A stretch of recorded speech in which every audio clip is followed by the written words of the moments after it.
Eric, are the mics on? Perfect. You're switching to conventional signals for me, are you? Well, ladies and gentlemen, good afternoon. My name is Alex Money, and I'm from the University of Oxford.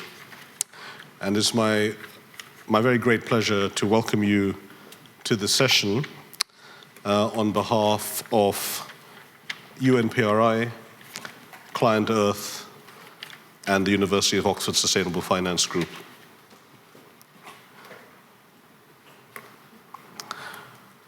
A few quick logistical points. We're lucky to have Class 1 translators doing simultaneous translation, English to Japanese and Japanese to English. And so please be comfortable to address your remarks in whichever language you prefer. So these devices on your desk, I think there's a sign for the channels. I am required to tell you that there are restrooms just outside, to the right, and then to the right again. The room has been set up for Wi-Fi. I think the code is Hyatt, imaginatively enough, so that should be straightforward.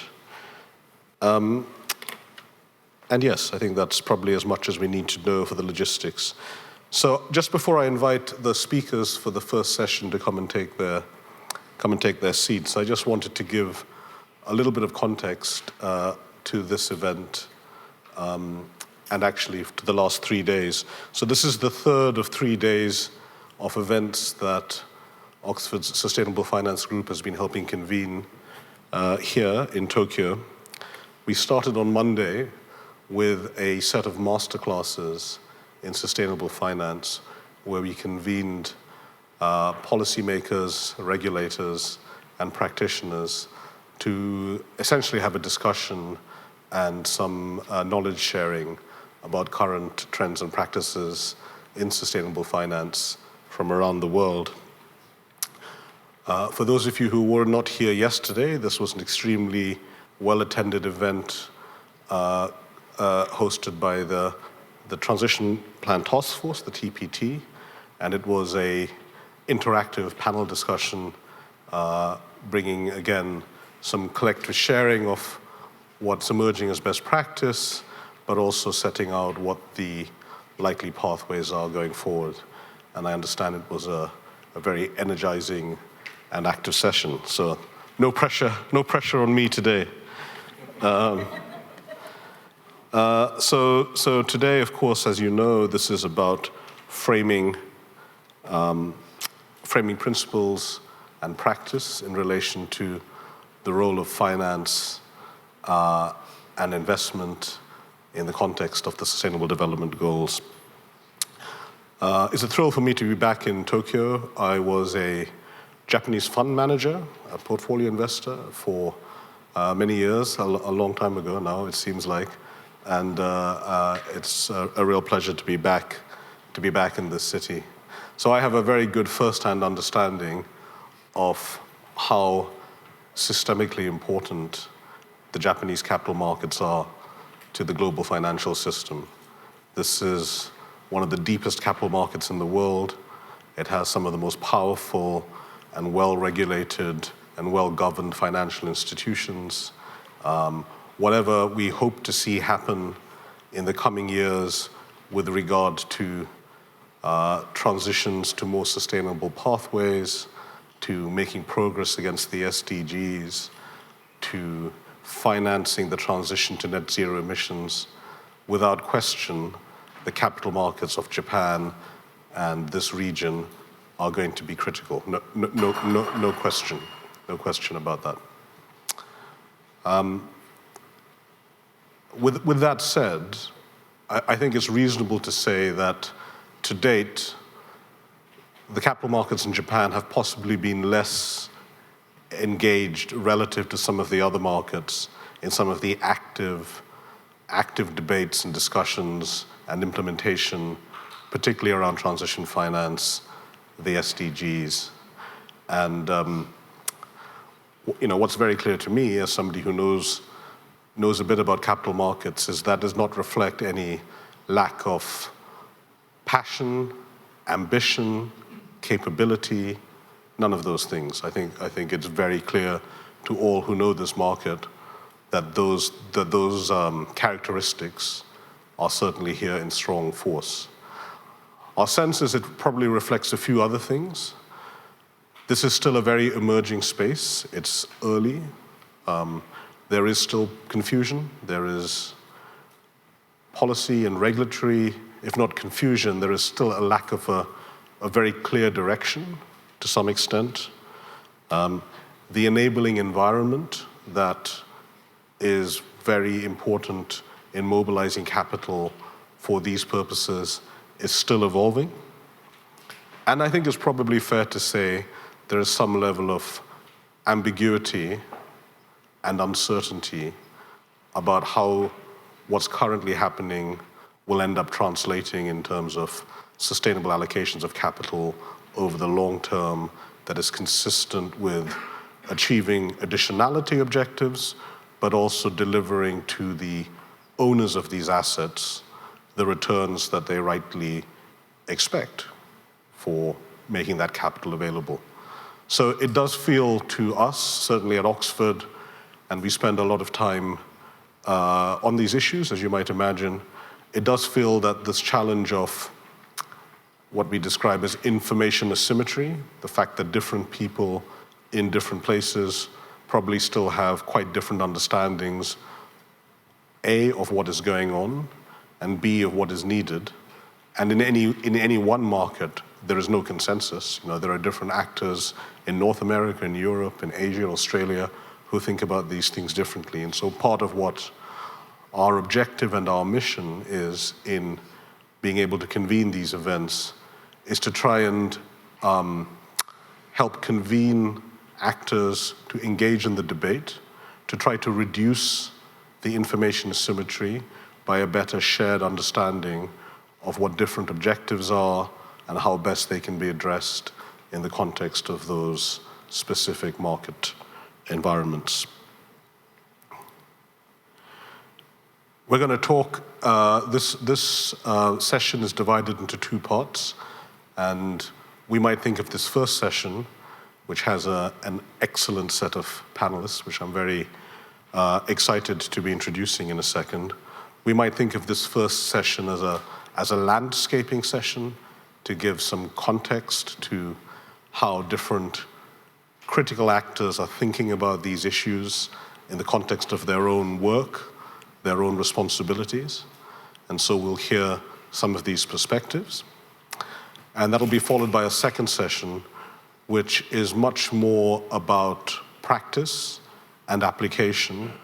And our ambition in that second session is to share some particular perspectives, case-based perspectives from, again, a very, very well-experienced set of practitioners.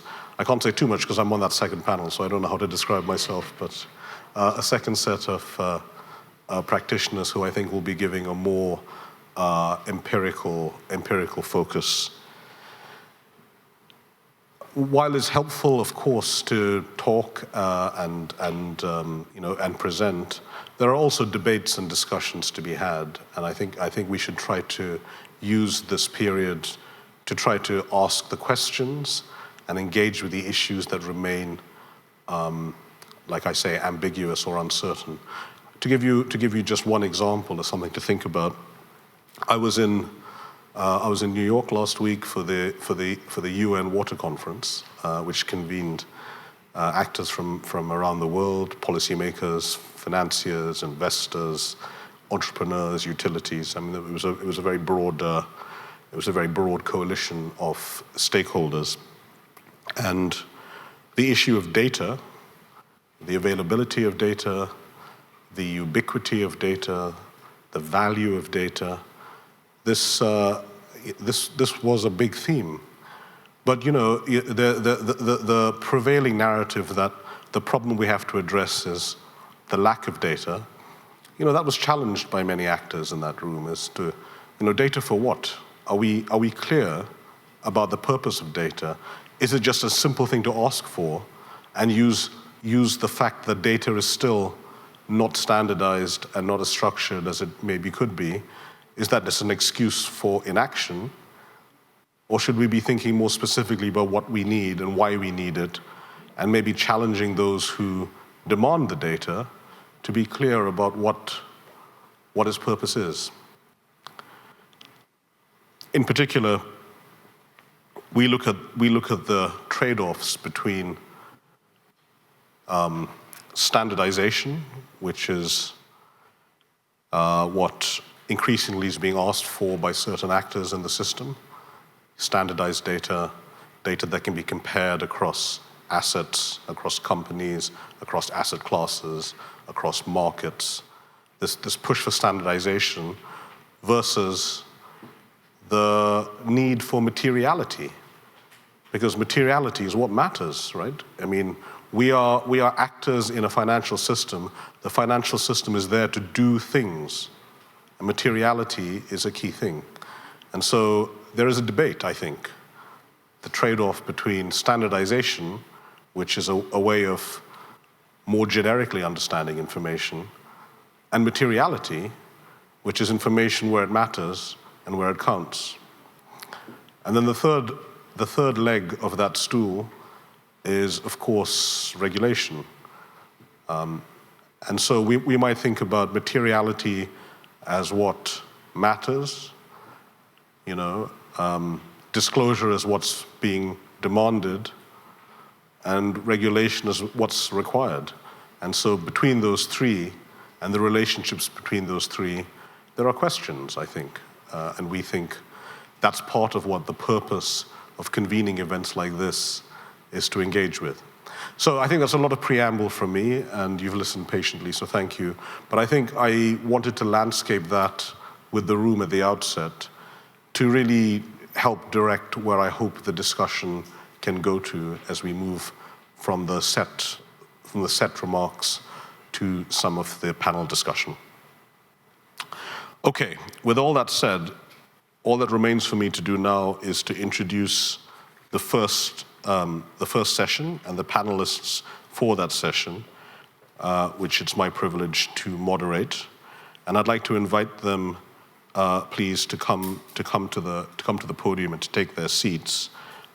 If I could start by inviting Michiyo Morisawa-san, the senior lead for UNPRI, who will be our first speaker. If you could please come and take your seat. Thank you so much. Our second speaker will be Hideki Takada-san, the Director for Strategy Development at the FSA in Japan. Takada-san, if you'd be so kind to join us on the panel. Our third speaker will be Chie Mitsui, who is a senior researcher at the Nomura Research Institute. Chie, if you'd be so kind as to join us here. Our fourth speaker will be Kenji Shiomura, Chief Strategist and Head of ESG at GPIF. If you'd be so kind, Shiomura-san, to come and join us on the panel. And our final speaker today will be Sean Singh, who is a legal consultant at Client Earth. Sean, please come and join us here. So just to prepare you for what the format will look like, each of our speakers will be invited to come to the podium and make some prepared remarks. There will be some slides associated with them. We've asked them to be kind enough to restrict their remarks to about eight minutes each. And so that'll give some time for some reflection and engagement. And I hope also it gives some time for you, this audience, to be able to make your remarks and make your comments. I hope you'll agree that we have collected on this stage a first-class panel in terms of experience, expertise, knowledge, and understanding. And so I hope we can all avail ourselves of that expertise in the next 75 minutes or so. Right, with that, I'll stop talking, and I will invite our first speaker, Morisawa-san, to please come to the podium. Thank you so much. Thank you. This is a clicker, so this is to go forward, and that's to go backwards. Thank you, Alex.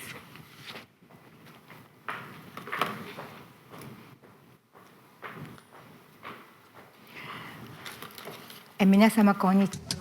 Good afternoon, everyone. My name is Morisawa from PRI.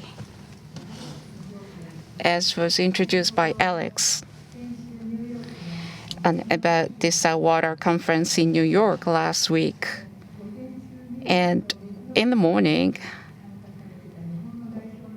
I met with the Japanese representative who was participating in the water conference from Japan online in the follow-up meeting to that conference. Because I didn't know Alex was there last week, and the Kamikawa-san from Japan, and from representing as a special envoy of the Prime Minister. Kamikawa-san is the member of the Parliament, and the water conference obviously related to SDGs. And PRI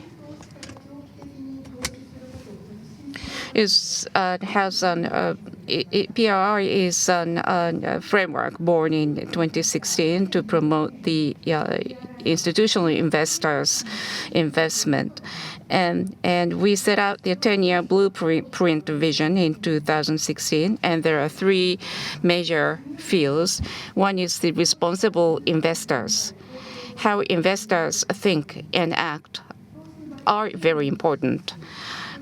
Asset owners and their impact should be strengthened in the investment value chain. And then support investors incorporating ESG issues and create an industry of active owners, and educate responsible investors. The second field is the sustainable markets. What is a sustainable market? Sustainable financial system has barriers, and these markets promote the changes. And also it's very important to drive meaningful data throughout markets. The third is the truly rich society. In 2050, there are two major goals, as you know, SDGs and the Paris Agreement.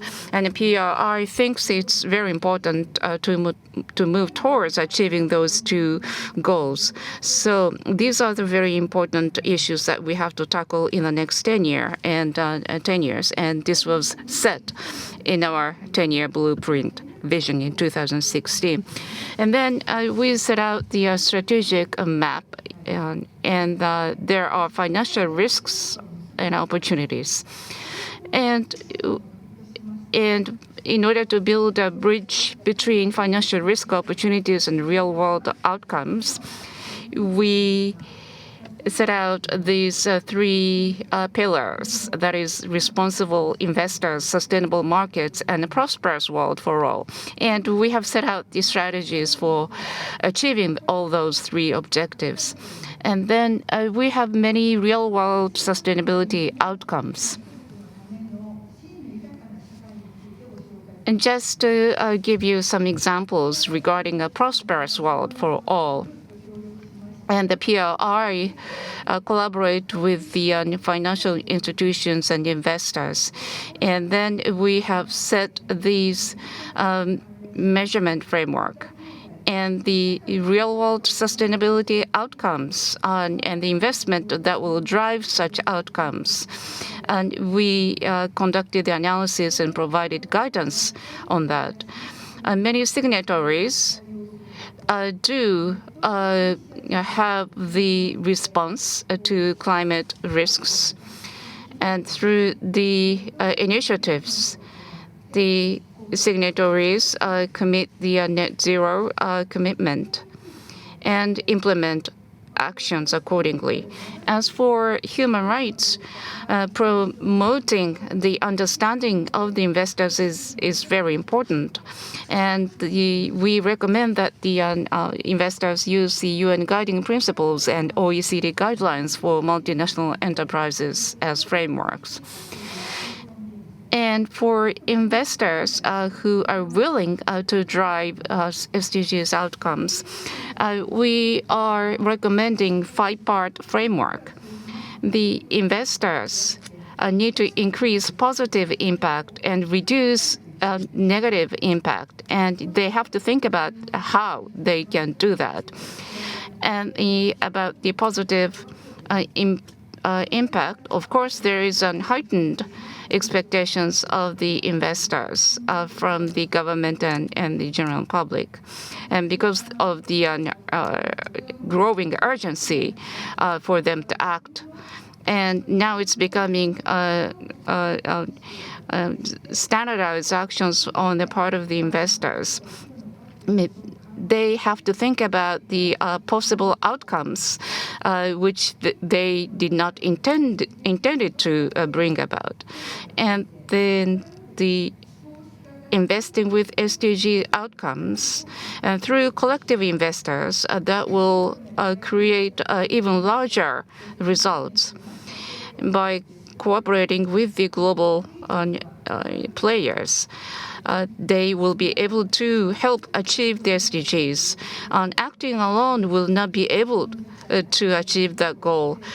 Collaboration is very important. The CSOs and the media and the general public and many other different players, by working together, can achieve the SDGs.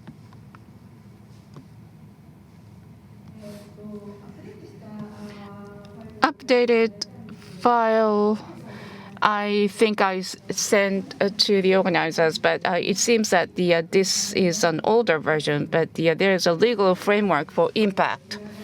And the PRI and UNEP FI and Generation Foundation have launched that in January 2019. What ESG risks mean for investors' portfolio, and we began with that question. And then what kind of impact the investors' portfolio have on the real world, and we encourage investors to think about that. I hope you can get the updated version of my slides. So in this 10-year blueprint, which we set out in 2016, and the second pillar, that is the sustainable markets creation. What we mean by sustainable markets is that the financial markets can bring about the impact which will be contributing to the SDGs results.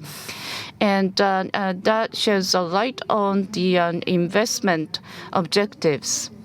It's not just about the investment process.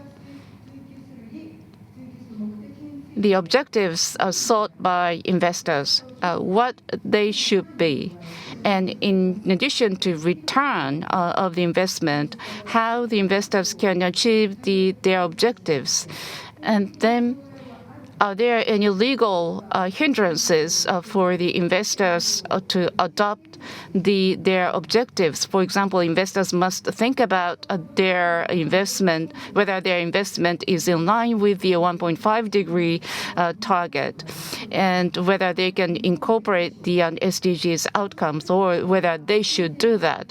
And for investors, the financial return is generally a priority objective. However, depending on the situation, investors, for reasons other than obtaining the financial return, are able to pursue the sustainability objectives, we think. In May or June, we will launch in Japan more specific details of that. At PRI, the responsible investors should also respond to social issues based on the respect of human rights. And this thinking is based on the sustainable society concept. And even if the world surrounding us changes, this basic concept will not change. And the report that I talked about, you can obtain it on the website, and the part of it is in Japanese. So if you are interested, please go look for that report. Thank you. Morisawa-san, for those remarks, and we'll be sure to, I don't know what happened to the slides, we'll make sure to get an updated version to the audience. Yeah. Could I please invite Takeda-san to address his remarks? Thank you so much. Well, thank you very much, Alex, and the team of Oxford University who convened this international event here in Tokyo. I'm very much honored to speak here today as well as yesterday. And I'm glad to find one of my the former colleagues at the OECD there who is going to speak in the next session as a panelist. Anyway, thank you very much. And congratulations on the very successful convening of this event for 3 days. So from now on, let me turn into the Japanese speaking. 皆さんはじめまして、金融庁の高田と申します。よろしくお願いいたします。I am Takada from the Financial Services Agency. So I would like to talk about sustainable finance initiatives that are taking place at the FSA. I would like to give you the overview of the FSA's policies.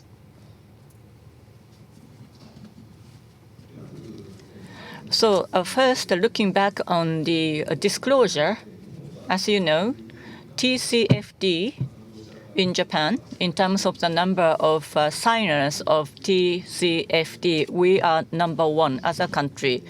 And back in April of last year, Tokyo Stock Exchange was reorganized. And in the premium market segment, all of the listed companies are required to disclose according to TCFD or any equivalent standards. And in March of 2023, which is this year, sustainability-related information in statutory corporate financial reporting is now required of listed companies. So sustainability information needs to be disclosed to a certain extent. And internationally, ISSB is working on the standardization of sustainability. And S1, S2 criteria or standards are going to be finalized anytime soon. And last year, in July, we established SSBJ in Japan.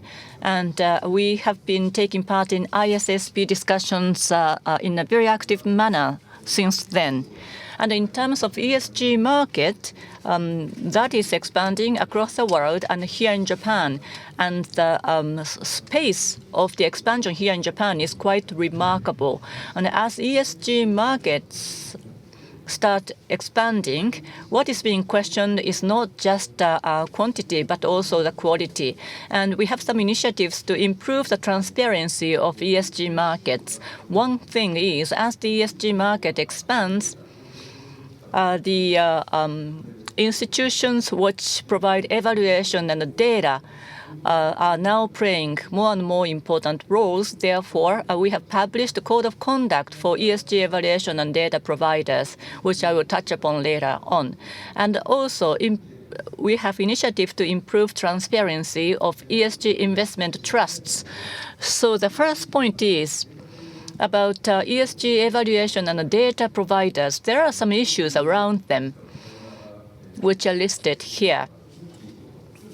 Especially some of those issues have been pointed out by the stakeholders, including companies.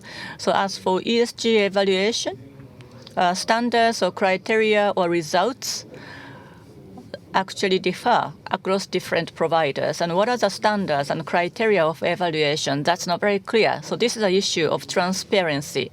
And also, those providers, they may be providing paid consulting services for the companies that they are evaluating. So there may be some potential conflicts of interest there.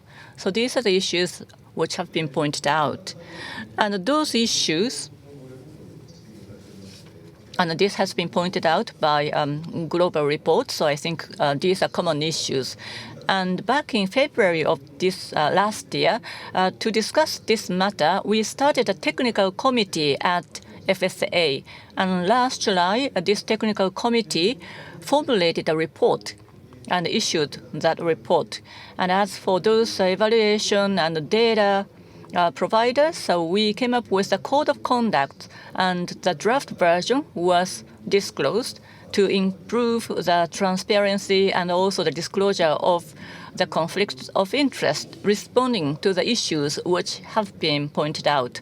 So these are now required of by the evaluation and data providers. And the code of conduct went through the public comments, and that was finalized last year in December.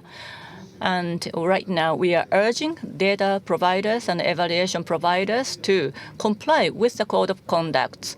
It's not legally binding, but voluntary compliance is expected based on the idea of comply or explain. So the discipline which is set out by such a report or a code of conduct, this is really the first time in Japan, and this is drawing a lot of attention across the world. And as for this report, ESG evaluation users, which are institutional investors and also companies, they are calling upon further transparency in order to improve the ecosystem as a whole. Now, about ESG-related investment trusts. Those investment trusts, they are increasing in the numbers. Back in 2021, new investment trusts were put on the market. But how ESG is being evaluated in investment trusts, and this can be a concern of greenwashing. And because of that, the FSA is also addressing this issue. We conducted a survey last year, and the report of the survey was issued in May of last year. And given what's written in the report, as for ESG-related investment trusts, we, FSA, will introduce supervisory guidelines, which actually will be finalized towards the end of this March. And the ESG investment trusts are being defined in such guidelines, and disclosure requirements are going to be disclosed for investment trusts. And the requirements for organizational resources and due diligence will also be written in these guidelines. And yesterday, we had this main theme of financing transitions. Therefore, I'd like to skip the details. But in terms of the transition financing, the government of Japan is strongly promoting transition finance. The FSA and the METI and the MOE came up with the basic guidelines together back in 2021. And last year in July, we, FSA, published a guidance for financial institutions to control risks and opportunities related to climate change. And also we have another perspective to promote customers' benefits. And then by June of this year, we will have established an expert panel to promote dialogue between the investors and companies. So we will come up with a new guidance for promoting dialogues between financial institutions and corporations. And when it comes to impact investment, this is actually a further development upon the ESG investment to produce social impact in a very active or proactive manner. We have this movement to make investment into such companies, and this is drawing a lot of attention globally. And as FSA, we have launched a new expert panel, and by June of this year, we will also publish basic guidelines for impact investment as well. So that's briefly all from me. So these are the initiatives that we are pursuing at the FSA. Thank you very much.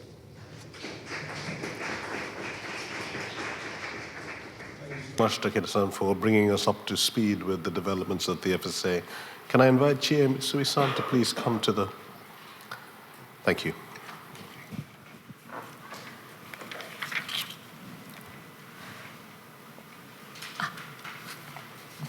Thank you very much.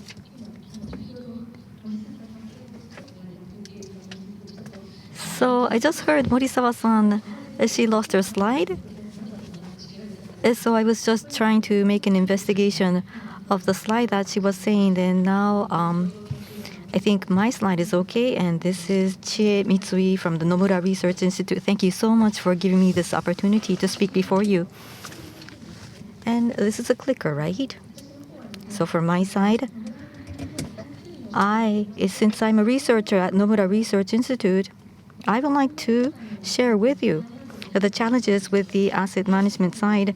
But other than that, there's various investors doing the volunteering activity. And within that, the ESG investment and SDGs are a topic. And the greenwashing is also a great big challenge that people are focusing at our volunteering activities.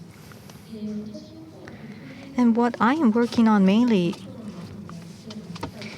and what is near today's topic, is something that I would like to introduce. Around 2020, the CFA 180,000 people has been creating this big organization. And this is about the ESG-related disclosure. And at that time, the FSDR of the EU was the largest, and following that, in various countries, the regulators have been creating the guidelines for supervising and the disclosure. ESG and sustainability definitions were all different within regions in different countries. And across multiple countries, the investors are going to be making their investors. Therefore, it is not sustainable for the investors to have different criteria. And the asset owners, what do they really want to know? So the association was creating and standardized understanding and the definition. I've been engaged with that movement. And at that time, the Japanese FSA, unlike other countries, they didn't have any criteria for disclosure. So it was very good that we, the market side, could actually think about disclosure criteria. So we asked the FSA personnel to come over to hold discussion seminar in order to create some understandings, and that was our activity. As Takada-san has mentioned, around December last year at FSA, the supervisory policy has been created for the ESG. And regarding that, in Japan, there were a lot of discussionary seminars that we also have been spearheading. And right now, various countries have different supervisory guidelines. However, amongst that, FSA is very near to the principle. So how the management should be done should also be further discussion from here on. But I think this is a satisfying policy that FSA created. And for the disclosure, I would like to start discussing on with the market altogether. And what is not shared within Japan, the Securities Analysts Association has created a Japanese version. Therefore, with that, I would like the discussion to be triggered. And that is our activity as of today. And the investment of ESG is now seeing some backlash these days. Within a few years, there's a lot of suspicions from the USA side, and some companies are actually getting fines because people are thought to be greenwashing at companies. So honestly speaking, the asset owners, as Mr. Alex mentioned on the onset, there's several people who have been thinking that ESG is a negative side thing. However, at last now ESG is starting to become slightly positive. However, as an asset manager, it was very unfortunate to see that people are having some suspicion to the ESG. As you might know through the media, there's a lot of anti-ESG confusions. A lot of investors, and at the USA, there was the corporate pension bill has been nullified, and to that the president has been setting a veto on this certain bill in USA. As Morisawa-san just shared, this ESG investment is made for a very long-term investment.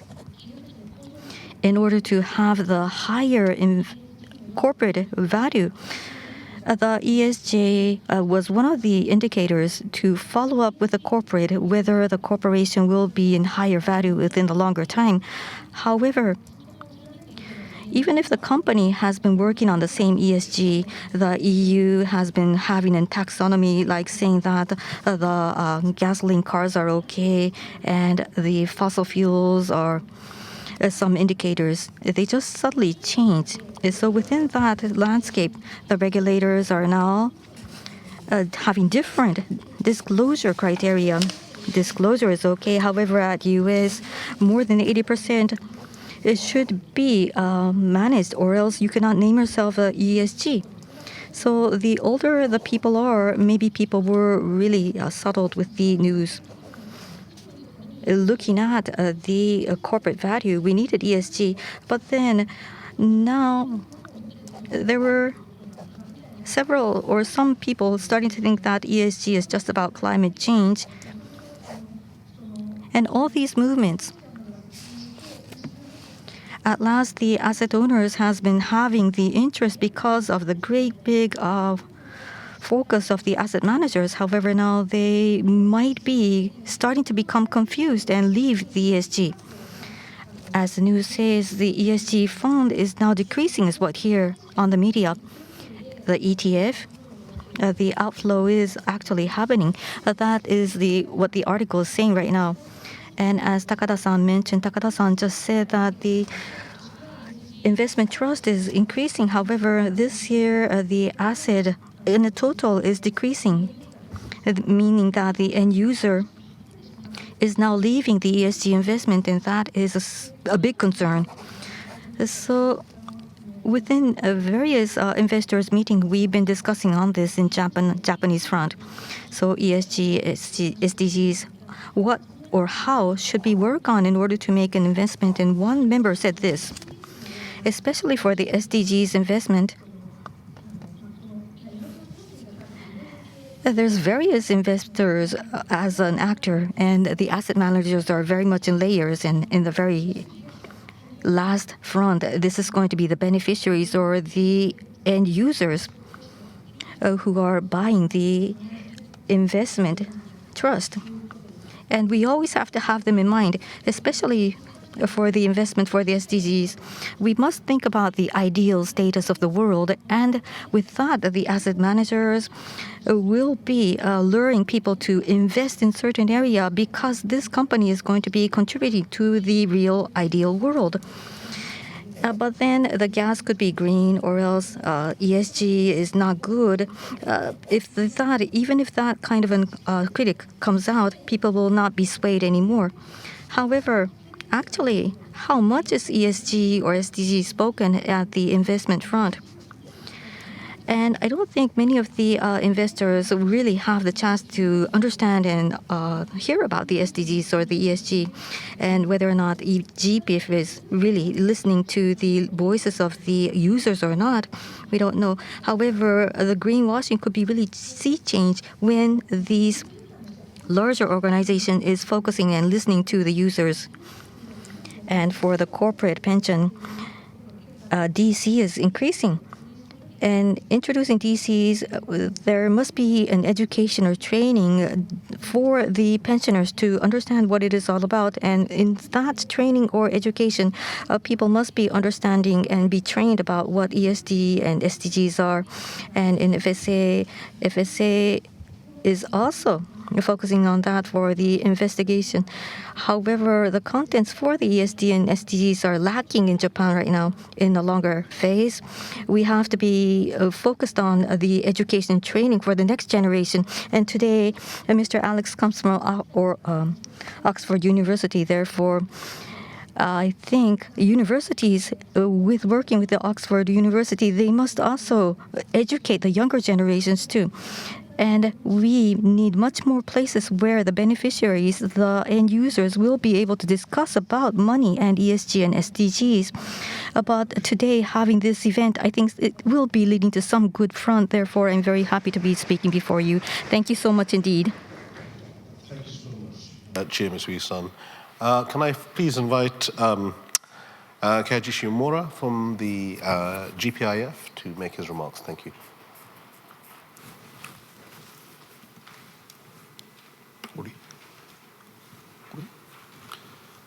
GPF の Shiomura from GPIF, and thank you very much for this very important opportunity. As Mitsui-san said, ESG investment is now facing some headwinds. And in these headwinds, we are the sole investor in this panel, and how we do investment at GPIF, that is something that I would like to share with you. First, I'd like to briefly talk about the characteristics of GPIF. GPIF, invest part of the National Pension Fund, and also the employees' pension fund. Right now, 200 trillion yen that we invest. It's a very large size. So the passive investment is up close to 90%. So it really depends on the sustainable economic growth. So the climate change and other major social issues, if they are solved, that really impacts our operation. Another characteristic is that we are a cross-generational investor. Right now, 200 trillion yen of fund we are managing, and when we take an outlook for our fund management, some preconditions are the mid-range scenario in 2079, we will be expanding this fund to 479 trillion yen. 200 trillion yen is already very big, but it's going to be more than the double that amount. And also that peak year is 2079, which is more than 50 years from now.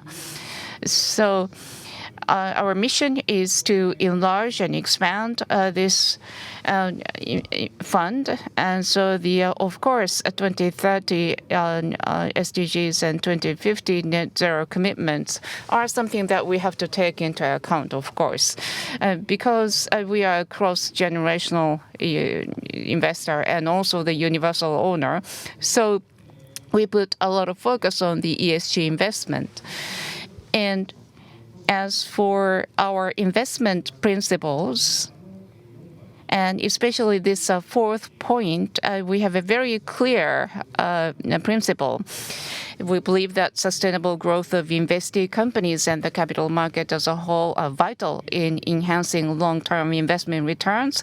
In order to secure such returns for pension beneficiaries, we promote the incorporation of non-financial environmental, social, and governance factors into investment process. So this is very clear, I think.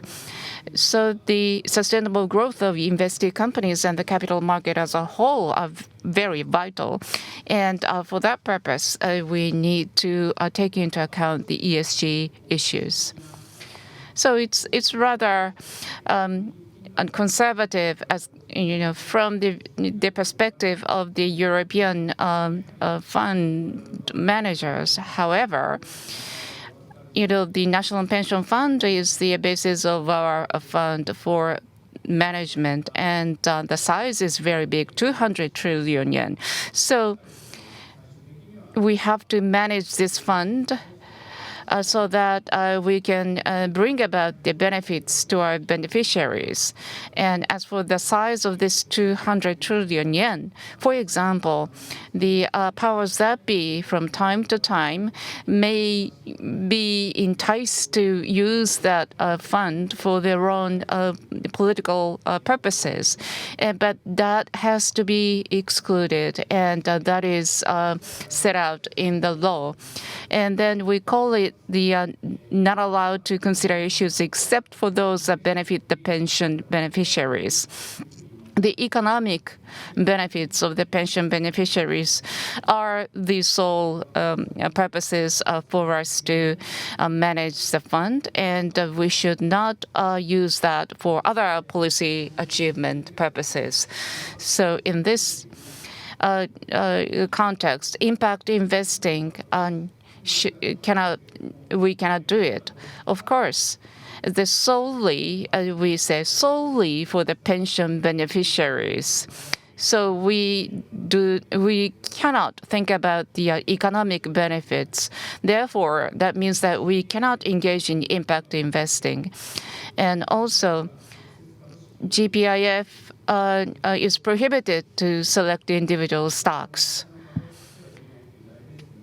Or we cannot engage in divestment, and we cannot give orders on exercising voting rights of the companies. So there are many prohibited items, and within that environment, we have to manage the fund.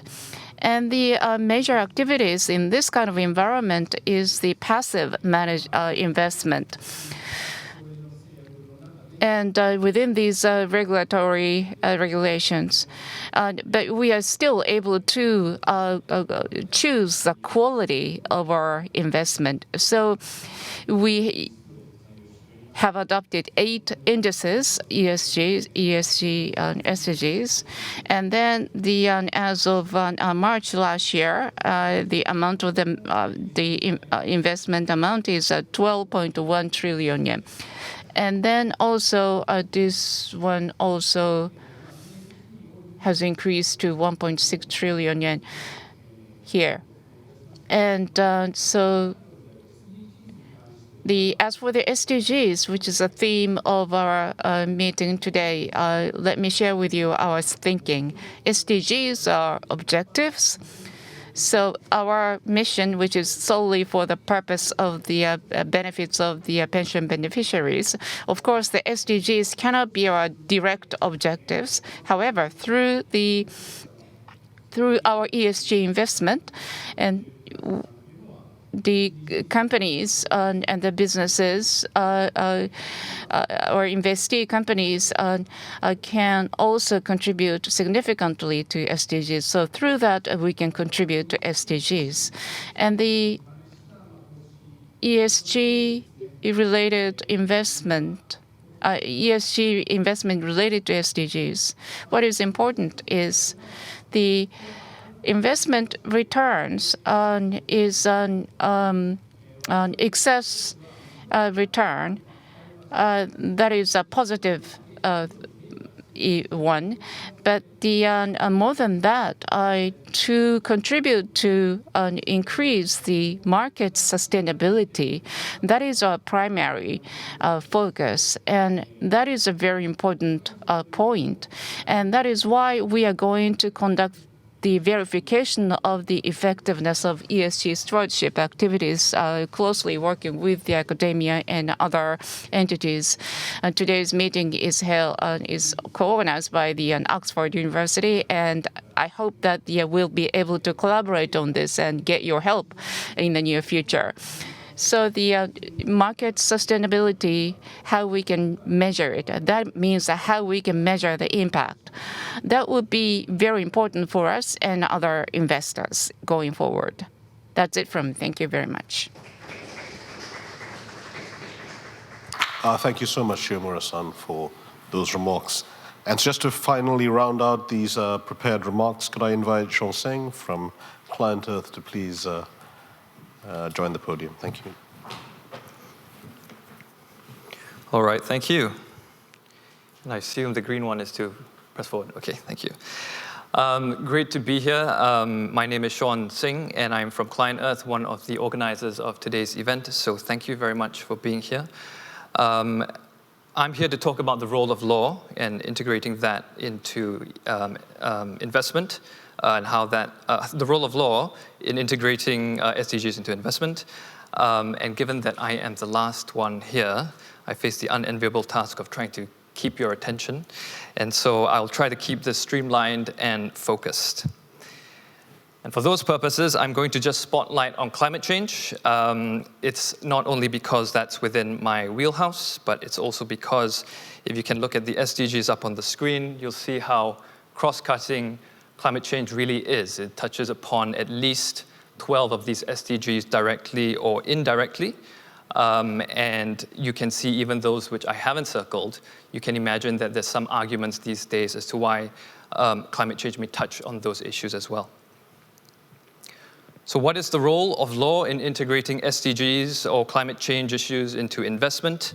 I wanted to provide a simple reference point for you to understand that role. It's both a driver and a facilitator.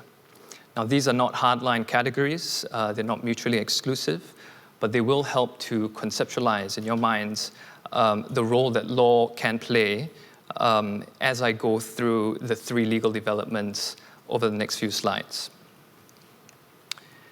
The first one is the evolution of fiduciary duty. For those of you who may have been in attendance at the event yesterday, my colleague Asahi-san would have mentioned a little bit about this concept of fiduciary duties as well. He mentioned it in the context of directors. But duties in the context of asset managers and asset owners arise because they are in the business of managing other people's money. Now, these legal duties therefore ensure that there is some responsibility exercised when they discharge these functions. So it's interesting to see, as you look across the world, that the duties that we refer to in fiduciary duties all coalesce around two main duties. One is care, and in other parts of the world, it could be reformulated as the duty of skill, diligence, the duty of competence. And then the second one is about the duty of loyalty. And in other jurisdictions, you might find that that is manifested as the duty to act in the best interest, act honestly, act in good faith. Now, several years ago, the UNPRI released a game-changing report that talked about how fiduciary duty was changing in the 21st century. And it basically concluded, and I'll read it off the slide, failing to consider long-term investment value drivers, which include environmental, social, and governance issues in investment practice, is a failure of fiduciary duty. Now, why is that? The first is that with investors wanting to align their values with their investments, they have sustainability preferences. What's the duty that asset managers have? Loyalty, that's one of them. So part of that discharge of that duty of loyalty is to respect what the investors these days want. Second, which is possibly the bigger point, when we look at climate change, it being such an existential issue that it is, we have to recognize that it now poses material financial risk to investments.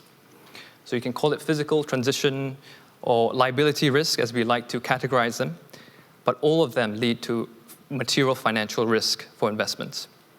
Now, this modern reality of ours means that how we interpret fiduciary duties today has changed because of climate change. And when you look at the pyramid over here, you'll see the various ways in which liability could attract if they don't discharge these fiduciary duties. So that leads to the second development, which is really about the shareholder agenda. And as a segue from earlier, in terms of developments in fiduciary duties, it has led to the Climate Action 100+, putting out this statement, which is that investors are increasingly recognizing their exposure to climate risk and their fiduciary duty to respond. And how are they responding? Well, investor groups around the world, including IIGCC, AIGCC, PRI, UNEP-FI, they've all rallied together to form this investor agenda, where they have rallied around these four main focus areas and expectations. And so what happens if investors don't adequately manage climate-related risk? Then there is a degree of exposure to litigation. And this was demonstrated in this case back in 2018 in Australia, where there was a suit by an individual investor against his pension fund, which was about over $60 billion, regarding its failure to manage climate risk. What else are shareholders doing? Well, there are a suite of tools that shareholders have, provided the law does not restrict them as such, which I am aware that it does in some cases. But it does allow mostly for the filing of shareholder proposals. Now, this is one of the more effective legal tools for stewardship. It is effective also because it has been found that when shareholders file climate resolutions, it need not necessarily pass. There are many instances in which these resolutions are filed and then corporate climate disclosures actually improve, so long as you have a decent number of shareholders coming together to support, and that could be anywhere between 10 to 20%. Now, the trend of shareholder proposals is most obvious in the US. They had an unprecedented number last year in 2022, and by the time you reached the proxy season, at that point in time, there were over 500 shareholder proposals being filed. 20% was about climate. But that trend is spreading. It's going across the whole world. Last year, right here in Japan, J-Power faced the first ever institutional investor group-backed shareholder proposal. And it did receive, those proposals received anything from 10 to 20% as well. And so these are now becoming effective facilitators, right, in driving the integration of SDGs into investment. AIJCC and Client Earth released a guide last year which talked about how shareholders could file resolutions, and what was interesting in that finding was that it was possible in all of the 11 jurisdictions that were covered, even if the methodologies and the requirements differed. Last slide. Now, this is something which, obviously I need to talk about. It's already been touched upon by the other panelists, but I'd be remiss if I didn't talk about it. But there's so much out there these days in terms of the regulations that are being released in relation to ESG and integration of SDGs. I thought I would summarize that and put it across 5 different strands, and which are all now taking place at various levels, domestic, regionally, internationally. And just to keep it quick, these are the purposes of these regulations: to provide clarity. I think some of the earlier presenters talked about it providing transparency. It's to really ensure integrity and making sure that when you do decide to label a fund green, it truly is green. And on a related note, that it tackles what, in the context of today, is SDG washing as well. So with all that said, really 2 words I would leave all of you with.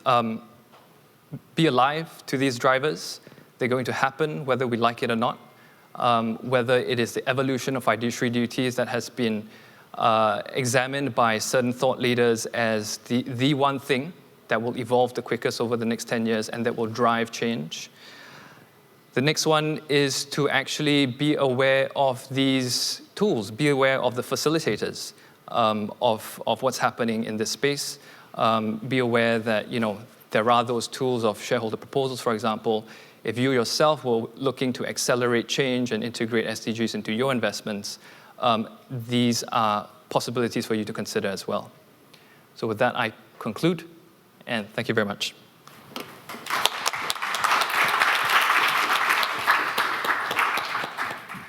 Yeah, thank you very much, Sean. And can I just say thank you to all of the panelists, not just for your remarks, but for being so accurate on the time, which has enabled us to have some time to kind of engage with it. So I make it 10 to 4, which means we have 25 minutes. Is someone's nodding at the back? Yes, good, excellent. So this is what I propose to do.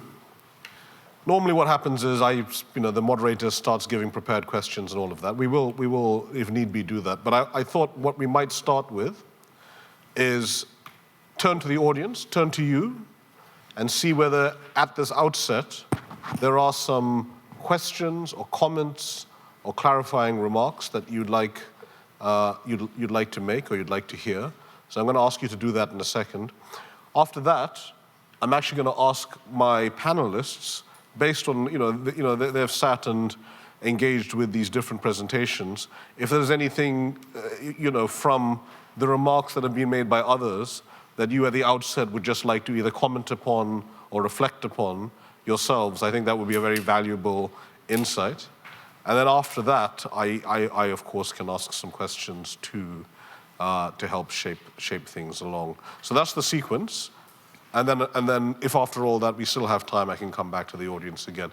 But maybe let's start with you. So there are microphones, I believe, in the room.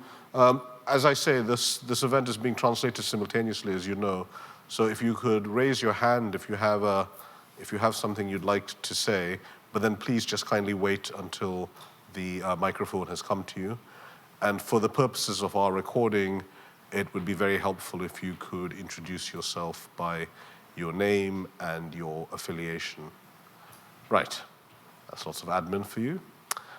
Please let me invite you to raise a remark or ask a question or some such. Thank you. Thank you very much to all the panelists. My name is Lisa Pretorius. I'm from Matter, and my question is for Hideki-san. A few of the panelists raised the issue of the anti-ESG backlash, which is really interesting and frustrating, or for me personally at least, to watch. I'm really interested to hear the view of FSA, or you personally, in the role that regulators should be playing in kind of drawing a line on this debate and pushing some way forward. ご質問ありがとうございます。アンチ Thank you very much. So there's the anti-ESG movement, yes, and it shows around the world, especially led by the USA currently. With that understanding, the ESG itself, within itself, it's spurring discussion and debate. Within Japan, the ESG and climate change, there's various idea to it. However, the necessity is not disregarded. So in terms of those topics, people are okay to discuss. So in the USA, there's anti-ESG. However, yet in Japan, there's not much of a backlash of that within our area, our jurisdictions. However, having said that, regarding climate change, we must understand what is going to be the tools that is going to be supporting tomorrow's investment, and to that, there's various ideas to that. The FSA of Japan, basically their understanding is that they're not going to be discussing what is ESG or what is going to be ESG in a jurisdictional way. As Ms. Mitsui just mentioned, we are very much principle-based.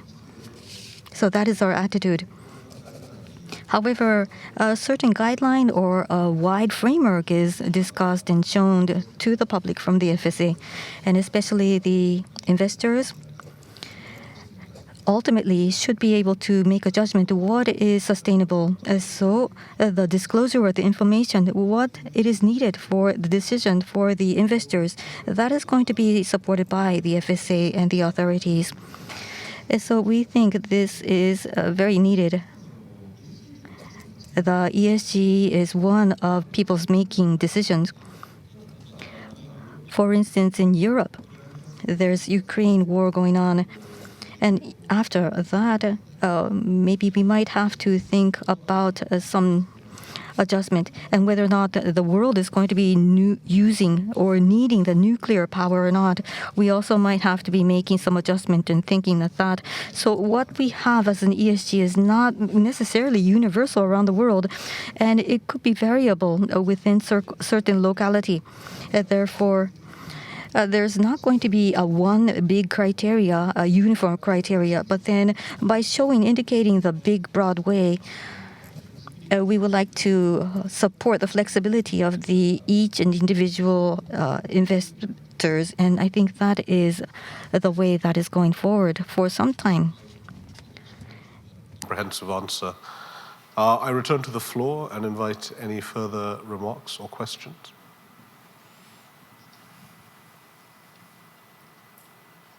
Thank you. Just 1 second for the microphones coming behind you. Hello, Donald Eubank from the Read the Air Coalition. Shiomura-san, I was very interested in the point you made that GPIF doesn't invest in anything that would advance a policy objective. But at the same time, I'm wondering with ESG, there are policies that we put in place to try to advance certain types of goals.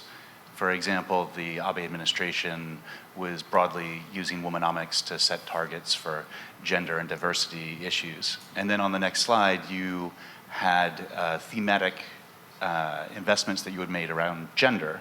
So I'm wondering how you balance the decision-making between not advancing policy goals with your investments, but at the same time wanting to support the ESG sort of mandates.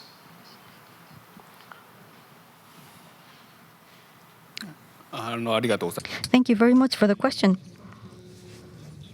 In order to realize policy, and I said that it is not going to be making an investment, and we're very strict on that. Right now, the gender index investment is done by GPIF right now. However, the Japanese government, so we're not doing, because the Japanese government is leading that policy. We at GPIF believes that working on the womanomics and the gender is going to be stabilizing the investment, and that investment will also call upon the vigorous activity of the corporates by changing their behaviors, meaning that the market of the Japanese stocks are itself going to be changing and reinvigorizing, therefore. So as a result, maybe it could be that we at GPIF is coinciding with the policy work of the government. However, we're not following the government way, and we should not follow what the government policy is actually. That is my belief. So thank you very much for that. I turn again to the floor before inviting panelists to reflect. Are there any other questions at this point? Thank you, sir. Just 1 second for the microphone. Thank you very much. Thank you very much. So I thought a Japanese person should make a mention. To Mr. Shimomura of the GPIF, this is a question to him. So as GPIF, for the corporate that you invest in, how are you going to be engaging? For instance, is it going to be an engagement through an asset management? Let's say regarding climate change, how are you making the engagement to the companies? Thank you very much on that question. So right now, we do not go directly to the corporates or the companies to talk with them because we are banned legally to do that. However, we are evaluating the management, the fund managers. And in order to do that, we follow what is the stockholders' rights that they are following and what kind of asset management they are following. And of course, we do the evaluation. And these days, the passive expansion of the engagement is what we focus on. So for the asset management companies that are very much active, we are paying extra fees. So when we talk about engagement, we really feel that there's an effect. Maybe it could be a free ride. However, we are daring to pay them extra fee in order to have a better engagement with the corporates. And that is how we manage. And other than the engagement through the asset managers, the information disclosure, ESG disclosure, and also the climate analysis report we publish. And I think it's a very good engagement tool. And the companies can take a look at them and can think about what they should do. And we hope that our reports are helpful for the companies. Okay, one more opportunity before we turn to the panel. I'm not seeing a hand at this point. So what I'd like to do to the panelists, please, is I'm going to invite each of you individually to make, if you have any remarks or comments to make based on what's come before, to invite you to make those remarks first. And then, if I may, I do have some questions of my own, which I'm quite interested to pick up on based on your presentations. But maybe we can start again with the first speaker and work backwards. So Morisawa-san, is there anything that you would like to say?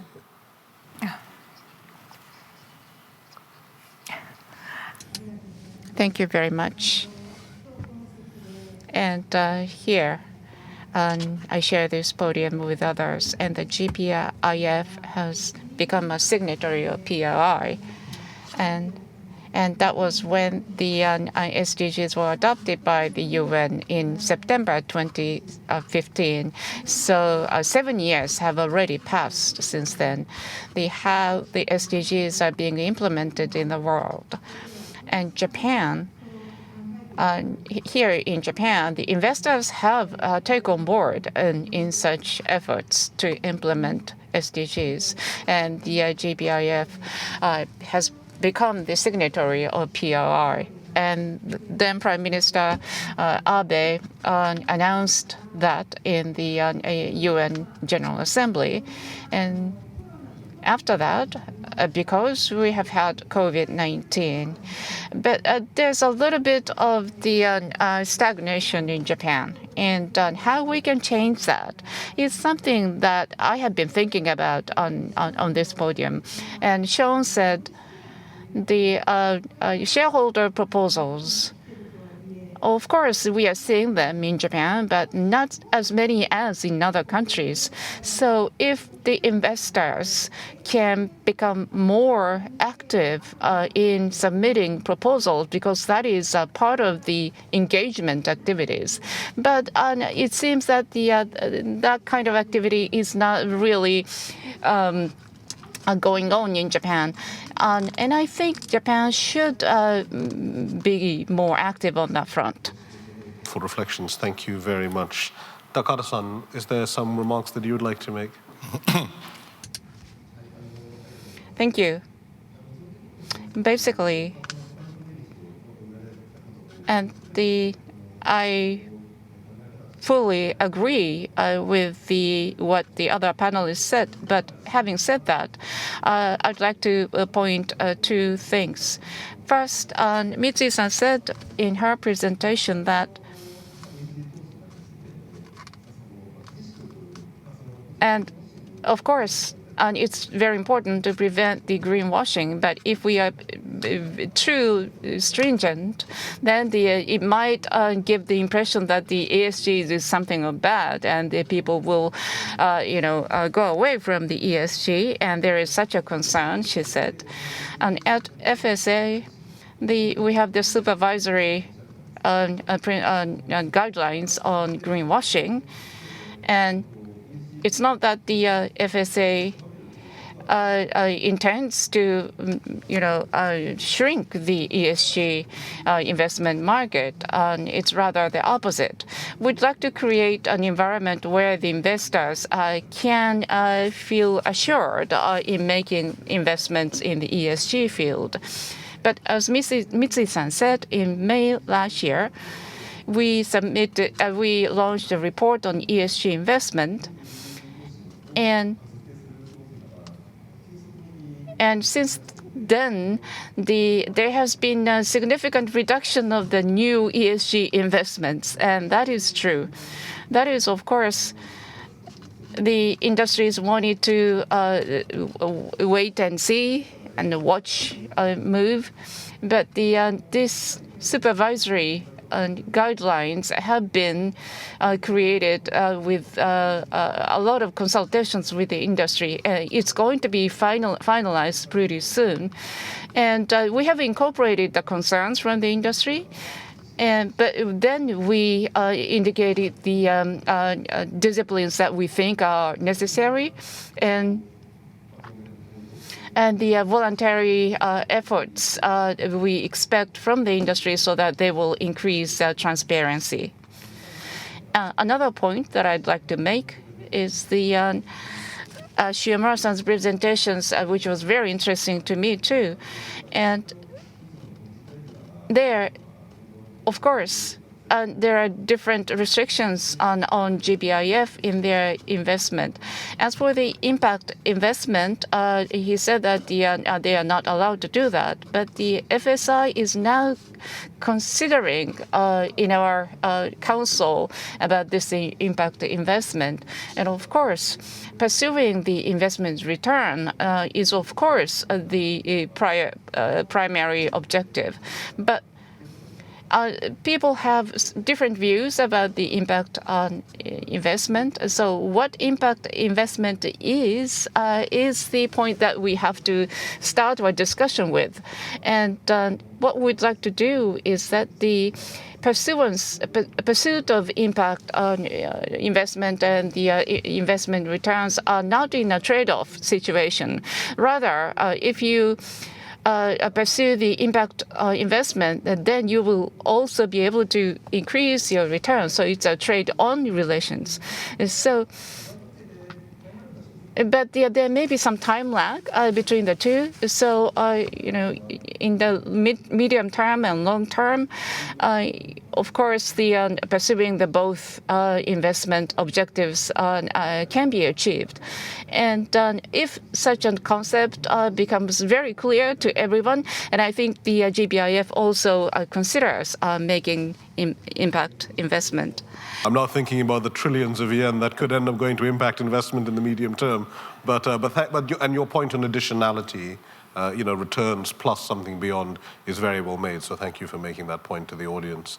Ms. Sui-san, I'm sure you will have some response to be making from the remarks so far. So please. はい、ありがとうございます。先ほどアンチ Thank you very much. So there were some discussions about the present situation of ESG investment in Japan. ESG investments is very small in number. Since the Trump administration, there has been an increase in the ESG investment in volume, but I think it's still less than 10%. And since the stewardship code has been introduced in Japan, Japan's asset managers would like to do more ESG investments, but there are not many opportunities for them. So in such a situation, if you place too much emphasis on the importance of ESG investment, then that may be taken as sort of like a greenwashing. So the asset managers also would like to fulfill their social responsibility. Therefore, and I think that we will have more opportunities in which we can discuss these issues. Very, very, very much. May I please turn to you, Shiomura-san, for any reflections you have on the comments made. Thank you. Thank you very much. Takada-san gave a direct comment on what I said, so I would like to respond to what Takada-san said. In terms of impact investment, we're not denying it flatly, but the impact, of course, we do not believe that there is a trade-off between the impact and the return. In order to generate return, we need to have impact, but we can't have impact as our objective, because we are legally bound that way. But for instance, gender-related investment that we make, and of course that can be interpreted as impact investment. But when impact is generated, and if that can lead to return, then we can pursue the impact. So it's kind of complicated. But towards the end of my presentation, beta, to improve beta, and then to evaluate what happened. We will be measuring the impact actually in evaluating the beta. Therefore, among all of the investors which are not making impact investment, I think we are the one which is really most focusing on impact, I would say. Thank you for finishing that answer. And actually, that answer is a very good link to the session that follows, which will actually look at some metrics of impact measurement in that discussion. Sean, could I turn to you, and last but not least, to make any reflections on the discussion so far? Yeah, sure. So I just wanted to comment a little bit further about the anti-ESG movement, which was, I think, a point raised by Lisa. And some thoughts about that, and I think it ties up with a little bit of what was mentioned by the other panelists. The anti-ESG movement, it warrants several responses. The first one is that to the extent that it is politically motivated, and to some extent it is in some parts of the world, I see the contagion effect of that being minimal. if only because I think the world over, if they're not politically invested in resisting this ESG movement, will recognize the value and the necessity to transition towards a net zero economy, and the investments need to transition alongside that. The other point is that there is this sense of a disenchantment with ESG funds, and some of the panelists mentioned about there being a significant number or significant reduction in the rollout of new ESG funds. Now, I don't see that necessarily as a bad thing. If, let's say, the funds are going towards funds which are genuinely green, that are making sure that they have the correct processes in place, then the rollout of new ESG funds which don't have those processes in place, it's good that we don't have as many rolling out as before. And then I think that's really it. And I think finally, when it comes to the funds that are generally wanting to be green, and there has been a loss of confidence in ESG funds, that's where the greenwashing regulations that I mentioned earlier is all really going to come in to help create a landscape moving forward where we can all be a little bit more confident in being able to invest green. So those are my remarks. That's great. Thank you so much, Sean.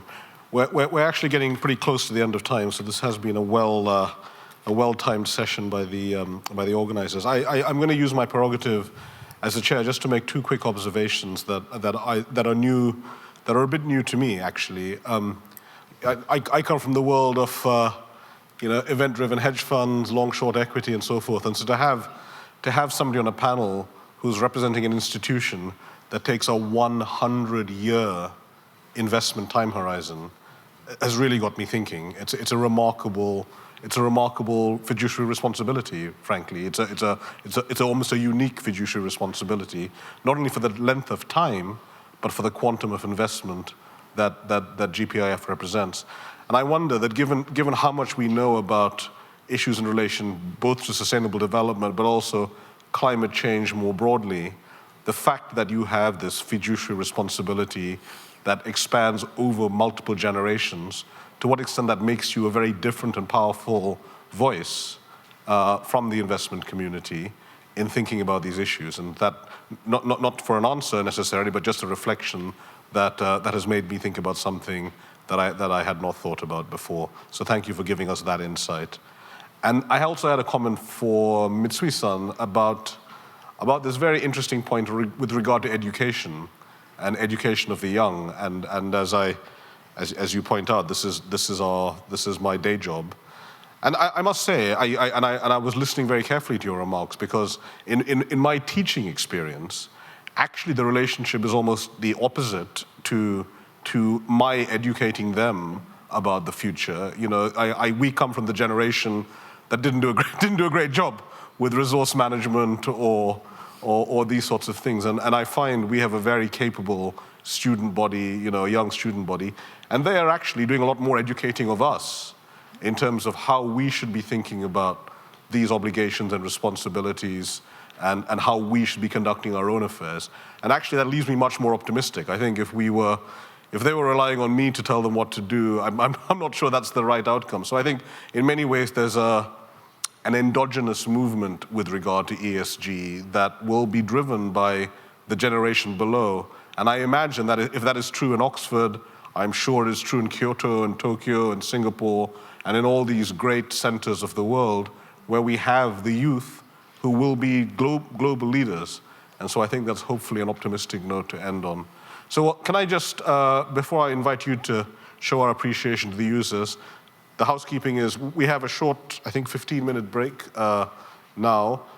Some refreshments will be served in the areas outside. So I'd encourage you to have some of those and stretch your legs, and of course use the time to speak and network and do all those important things.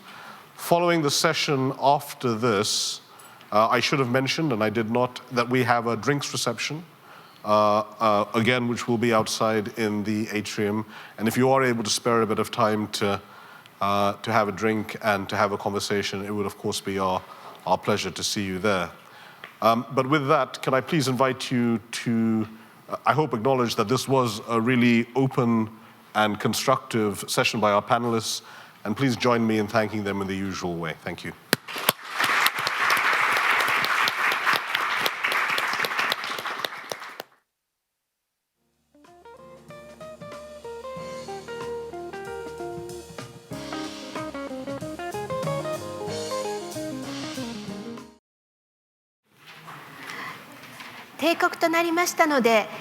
Now it is time. Therefore, we would like to commence session 2. Session 2 is titled Realizing Implementation, Case Studies of Alignment. In session 1, the SDGs and investment practice was discussed. It was about the data and the regulations. In this session 2, we are asking the main investors within Japan to discuss, along with Dr. Alex Money, in order to implement the practices and what challenges there are. Today, so let us introduce our panelists today. From PRI, this is Mr. Takeshi Kimura, Special Advisor to the Board, Nippon Life Insurance. And from BNP Paribas Asset Management Sustainability Integration Lead, this is Ms. Berenice Lasfargue. And from Company Matter, Innovative Infrastructure Investment Program, Ms. Lise Pretorius. And from Japan's Post-Insurance Investment Planning Department Head, Mr. Hiroyuki Nomura.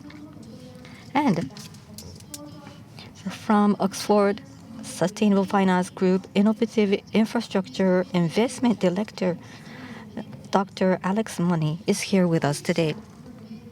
So along with these two great, fabulous 5 people, I would be following you as an MC. My name is Akane Enatsu from Head of Nomura Research Center of Sustainability. From Kimura-san, Ms. Lasfargue, and Ms. Pretorius, and Dr. Money, we would like you to have an introduction briefly before your presentation. May we start with you, Mr. Kimura. Please come over to the podium.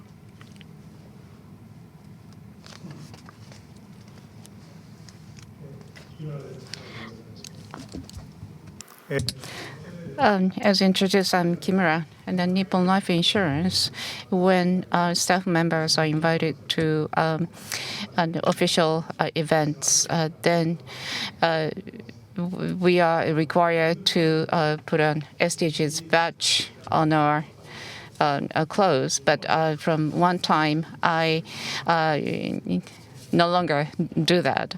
And if you search Japan's interest on the website in SDGs, Japan is by far the biggest country which has a high interest in SDGs. And if you search SDG badges, then you can hit a lot of the sites in Japan.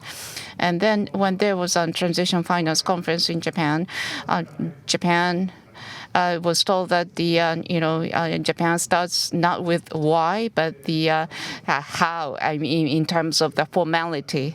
So since then, I began to feel that it's kind of embarrassing to put on a badge, SDG badge, on the clothes. That's why I no longer wear the SDG badges. It's not that I'm against SDGs, of course. And the Japanese government is promoting ESG investment. SDGs outcome perspective includes, for example, thematic investment and the impact investment. And we have gradually enlarged the quantitative targets. And then in March this year, it has now lifted to 5 trillion yen. But then it's still less than 10% of the total of 70 trillion yen. The SDGs mapping and the impact on investment go hand in hand very well. The Japanese financial institutions are very active in trying to drive the real-world impact. However, if you see the overall picture, the impact investment and thematic investment are still very small in proportion. And it's not just limited to Nisei life insurance, but many asset owners used to think that when you think of ESG investment, it's an ESG integration of screening. So rather a risk management type or the more protectionist type approach. But in order to drive real-world outcome, which is more aggressive type of investment, was not mainstream in Japan. But we at Nippon Life Insurance changed that approach from the defensive to more aggressive approach. There are three reasons. One of them comes from the macro point of view. SDGs and the Paris Agreement, the global goals have been set. In terms of the gaps with the real-world outcome, it's enlarging, and because of the COVID impact and the systemic risk. Although it doesn't seem that this urgency is not easing, so these issues are quite serious, and we should once again be reminded of that. Next is a semi-macro, or that is the investment industry perspective. In order to respond to systemic risk like climate change, investors alone will not be able to challenge it, so the collaboration is indispensable. Net Zero Asset Owner Alliance and Climate Action Owner 100+, and the advance on human rights. There are different kinds of platforms and engagement platforms, and the Japanese government is part of these collaborative engagement platforms. So by utilizing such platforms, we should really drive an outcome. And the third is a micro perspective from the individual company as a Nippon Life Insurance. As a life insurance company, Nisei have a nationwide network of branches, and we are committed to helping the revitalization of regions, and we have set the sustainability policy to contribute to revitalization of sustainable regions. So setting sustainable outcome is, of course, a natural outcome coming from that policy, and also improving the corporate value. So it's not just in the life insurance field, but we should also set the SDGs outcome in the asset management field. So in what way can we really set the target? The impact investment should be enlarged, but that is not the main pillar.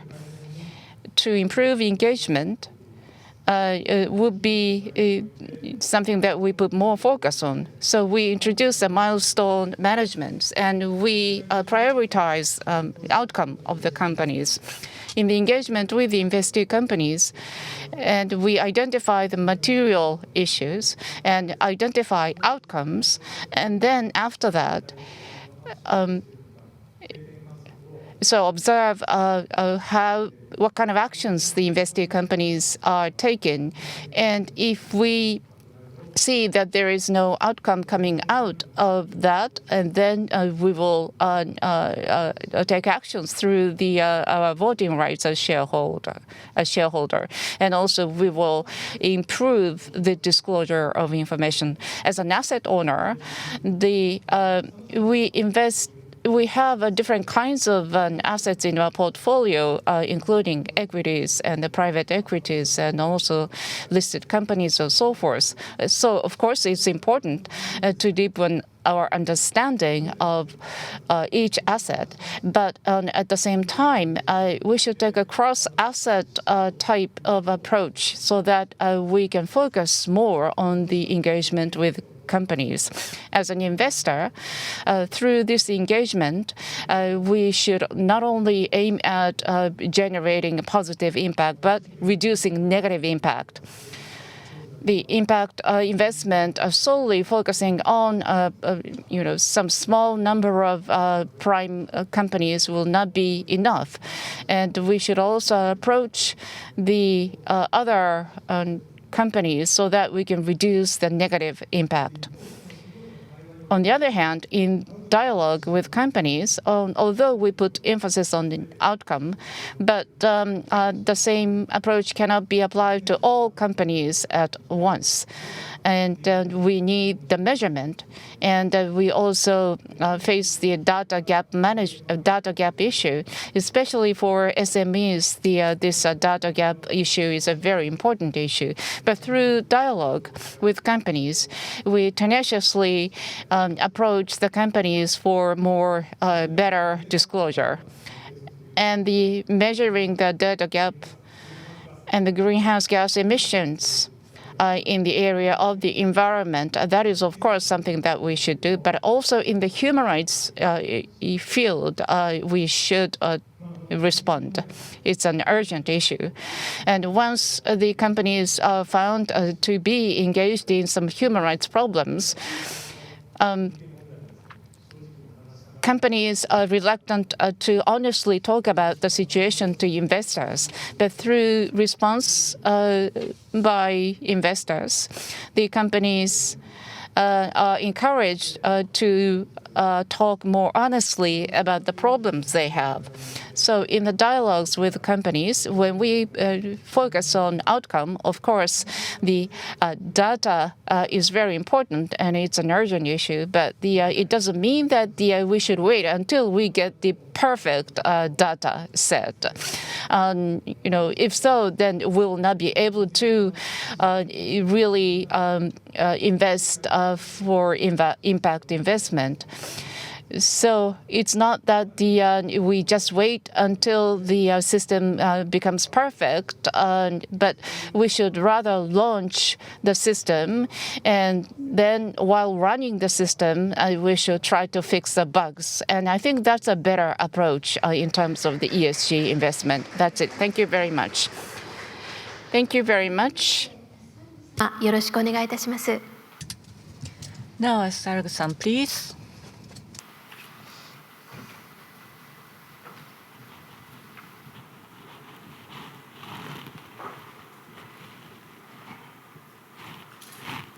Thank you very much. So, and thank you for having me today on this panel. So thank you to Oxford, Climate Earth, and UNPRI, and thank you, Enatsu-san, for your moderation. So I'm going to echo some of the words of the previous co-panelists by first talking about the rationale for investors to engage with the SDGs. So we're talking today about SDGs in practice, in SDGs for investment manager. But the question is, why should investment managers engage with the SDGs in the first place? So the moral imperative is clear. So I'm not going to reiterate the numbers. You have them on the slide.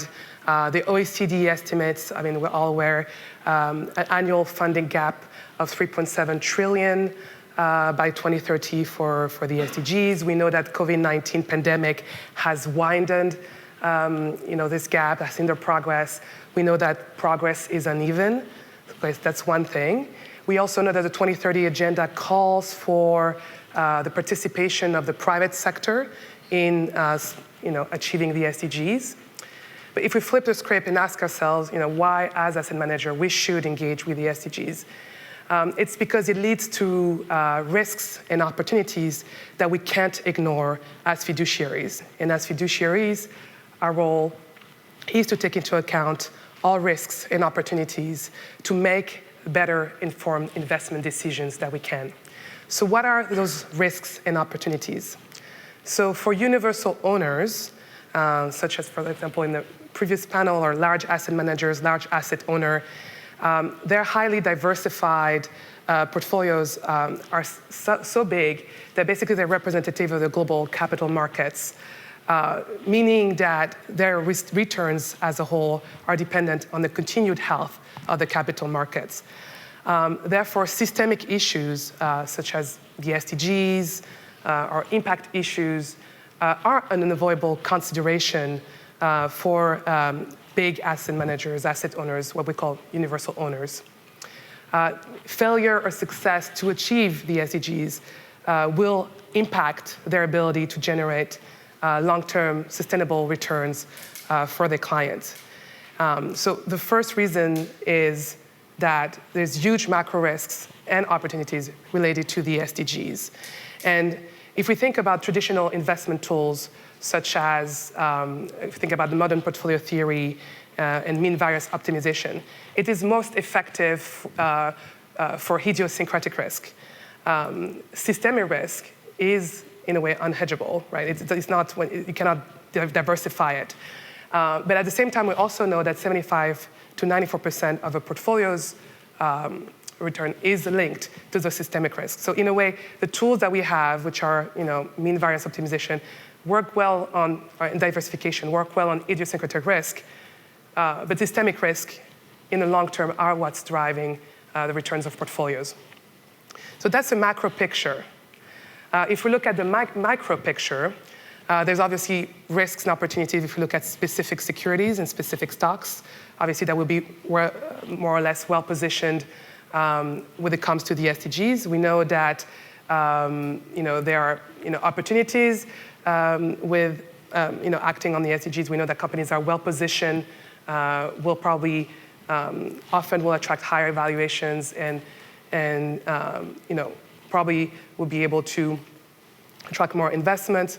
But we also know that the external costs associated with failure to achieve the SDGs might be at some point through regulation forced into companies' account. And so they should also fit in the overall real landscape facing investors. So there's both macro and micro risks and opportunities for investors to engage with the SDGs. In other words, fiduciary duty, we believe, at least within BNP Paribas and management, is aligned with taking into account sustainable investment and taking into account SDGs. That makes us better fiduciaries. If we go to the next, I think I can do it myself, the next slide.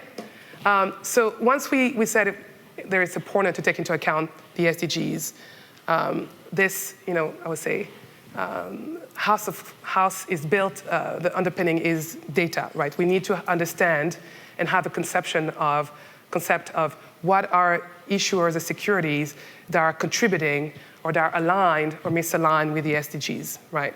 We need, in other words, high quality, reliable SDG data.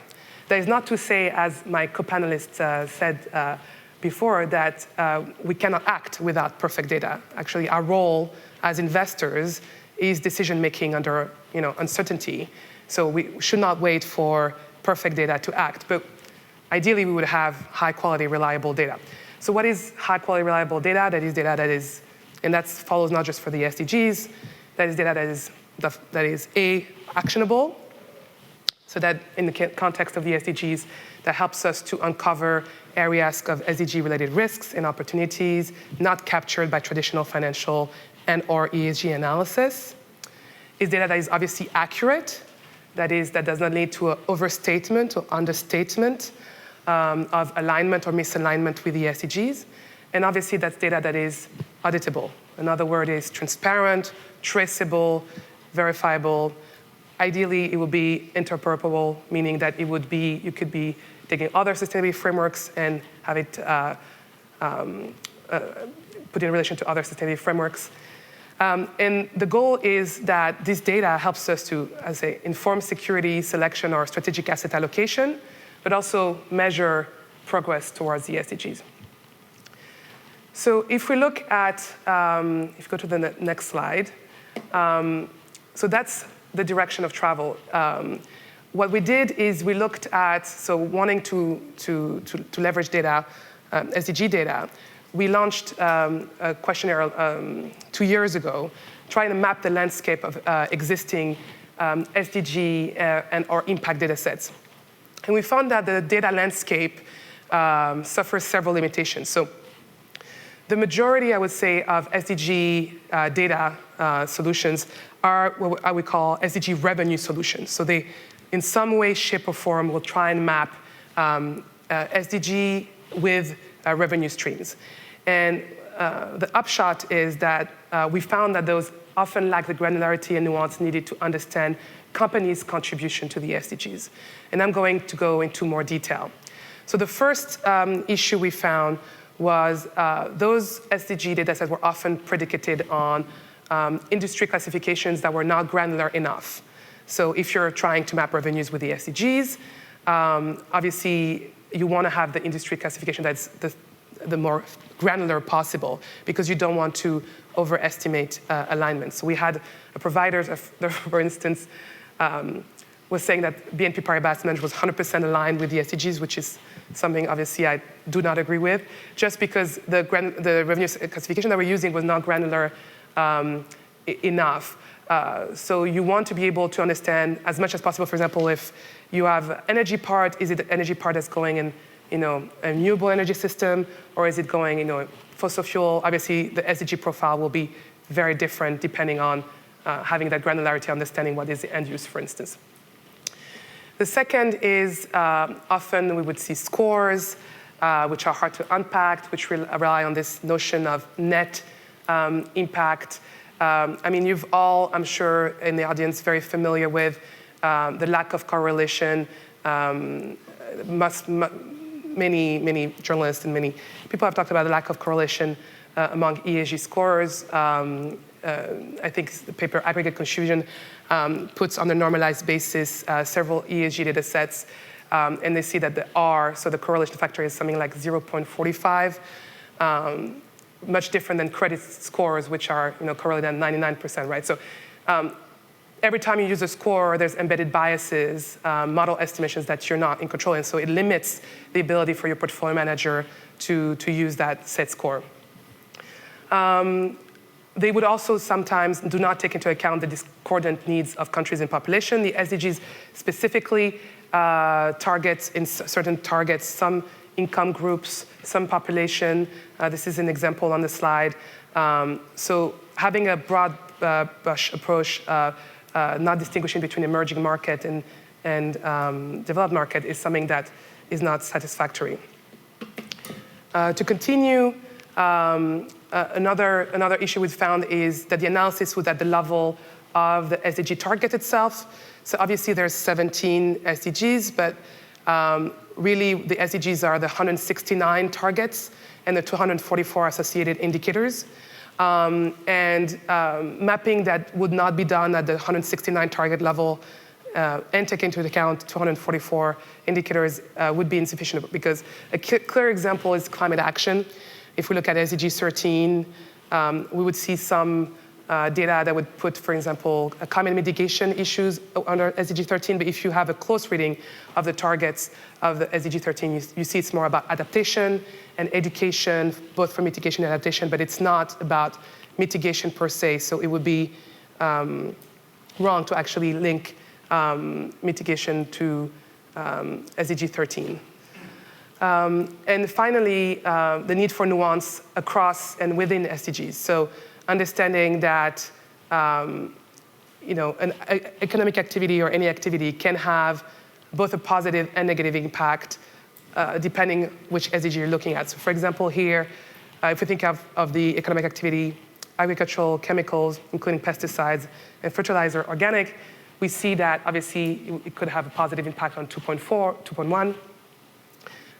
But it would also have, which is about sustainable food production systems, 2.4, sorry. But it could also have a negative impact on 6.3, which is about water quality and minimizing the release of hazardous chemicals and materials. So that being said, so I know it's a pretty grim picture that I just put of like what is wrong with all the SDG data sets. As I said, there are some good SDG data sets, and my co-panelist in a minute is going to talk about one of them. But regardless of whether they're good or bad, right as of today, they are being leveraged and they're being used in a variety of ways by asset managers. And so on this slide, I put just a few ways the SDG datasets are being used within BNP Paribas Asset Management, and obviously happy to discuss in more detail during the panel. So obviously we use it for ESG integration, as I said, stock picking, understanding sustainable thematic tailwinds and headwinds, very important to understand how companies position vis-a-vis the SDGs. I think the biggest use right now as a European asset manager is regulatory compliance. So within the EU, we have what we call the Sustainable Finance Disclosure Regulation, which calls for all our funds to, which are Article 8, which is promoting environmental social characteristics, and Article 9, which have a sustainable investment objective, to disclose what we call sustainable investment. And the notion of sustainable investment, loosely defined by the regulation, is often interpreted by asset managers as meaning the SDGs. So a lot of asset managers within Europe has used the SDGs as a proxy for sum or whole of sustainable investment, and that therefore the funds that they have to put a commitment on need to have a commitment on, as I say, the SDGs.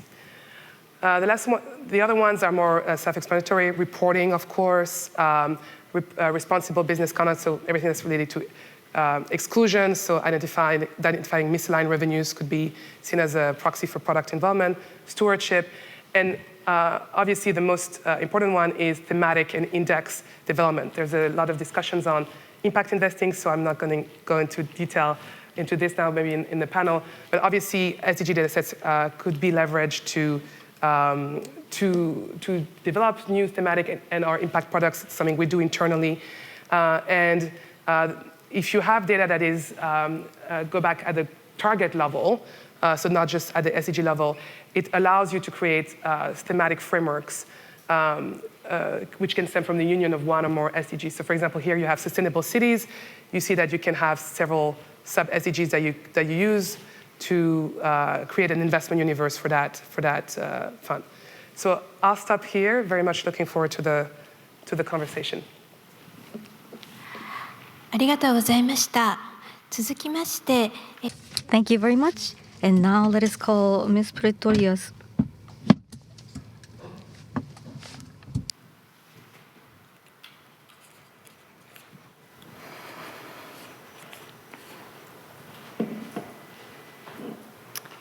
Thank you.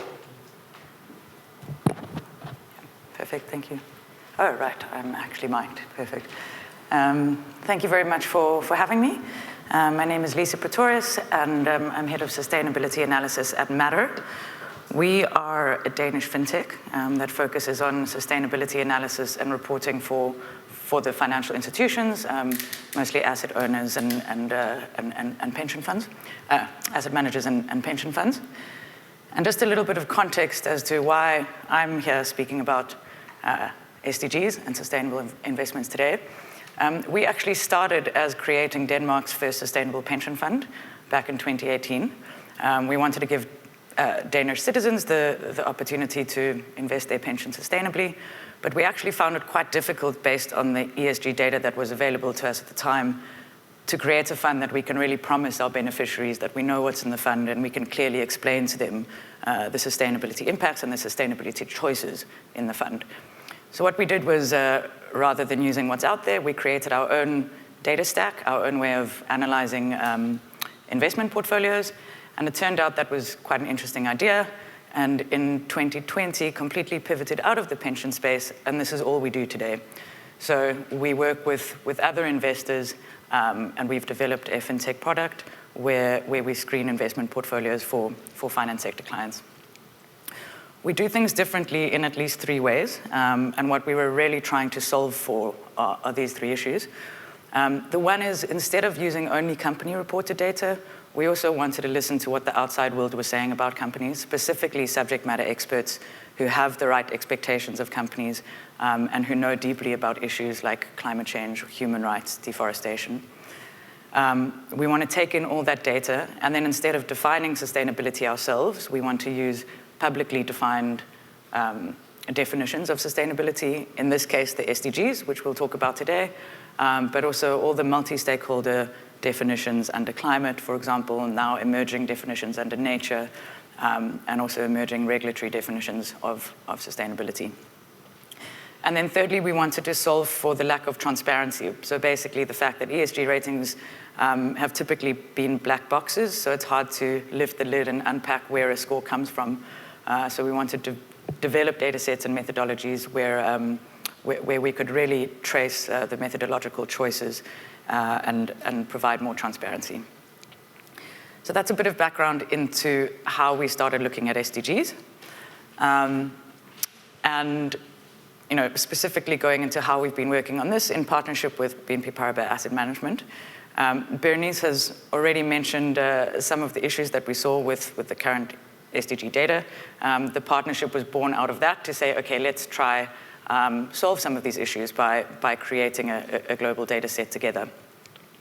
Some of the issues that were mentioned was that it's sometimes hard to unpack scores. So on the left-hand side, we see just an illustrative example of some of the SDG scores that would be out there. It's very difficult to understand as a user of that data, a financial institution, for example, whether you agree or not. So, what does this actually mean? What contribution is the revenue part? What contribution is the conduct part? What contribution is the controversy part? So we wanted to create data points that were very clear in what it's saying. So on the right-hand side, these are selected data points from our side, very clear that we're looking at the percentage of a company's products and services, its revenue, that is aligned with one or more SDGs, and the same with CapEx. So trying to understand how companies are investing in the future to transition their business models. And this allows us to make much clearer conclusions because it's very clear what something is measuring and what we're actually measuring.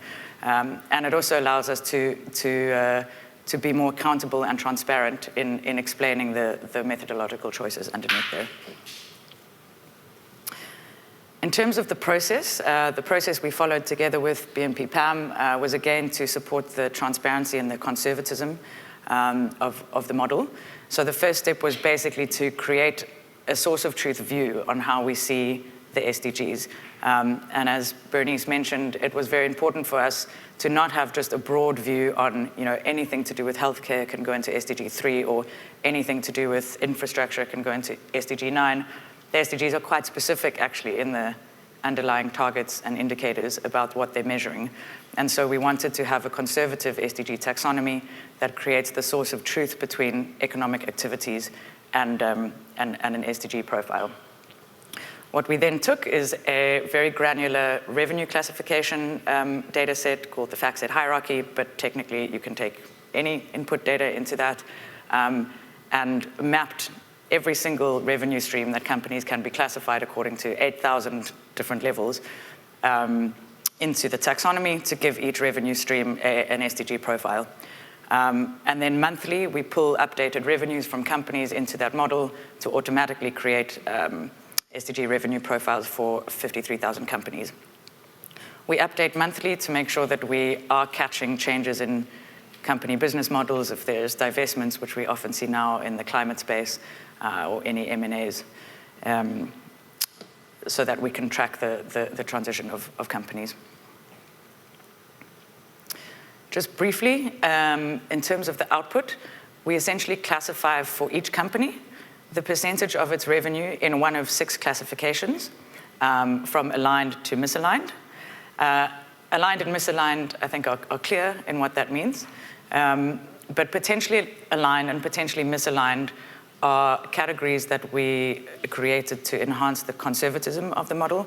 So if it's not clear just by a revenue description that it is aligned with a certain target, and we would need to know something more like geographical focus of these activities or some sustainable practices or access and affordability, then that's classified as potentially aligned or potentially misaligned.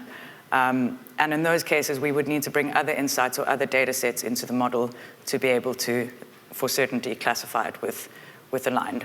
And this allows us to make all of these, again, methodological decisions clear And it also means that users of the data can explain their choice of sustainability definition, for example, to regulators and stakeholders.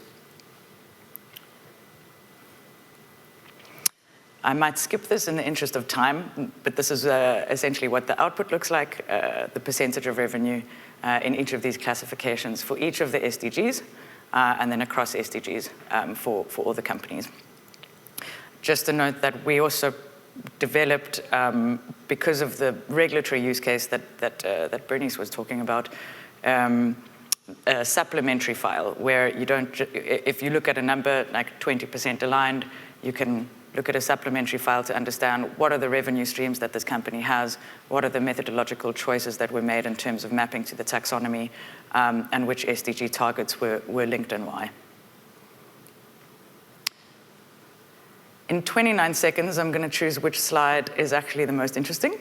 And so maybe I'll just say the types of insights that we can get with looking at revenue and CapEx together. So on this slide, we have for all the companies in our data set for which we have revenue misalignment and CapEx misalignment with SDG 7. SDG 7 is broadly about climate mitigation, and SDG 7.2 is specifically around decarbonization. So if we're talking about misalignment with SDG 7, it's typically things like oil and gas activities, upstream, downstream, oil and gas infrastructure also, and all fossil fuels.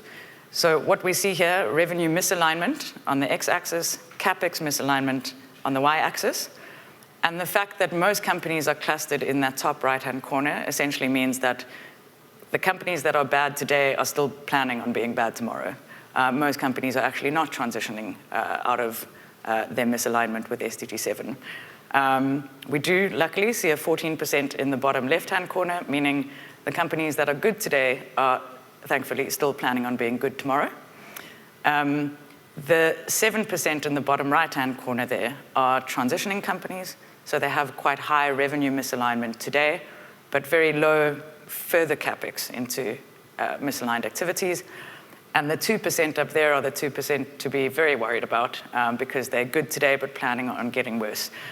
So that would be, a key red flag for engagement or for making sure that these companies are still aligned with any policies. I will stop there, but happy to answer any questions during the panel. ありがとうございました。続きまして野村様よろしく。Thank you very much. So next is Nomura-san.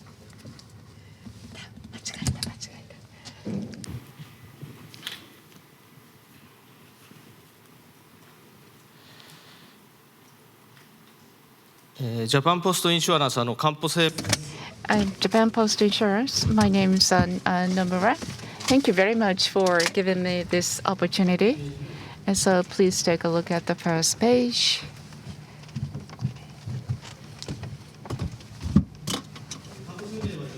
The Campo Life Insurance towards sustainability and also the SDGs attainment, and we have positioned on ESG investment well positioned in our management policy, and this shows our chronological history.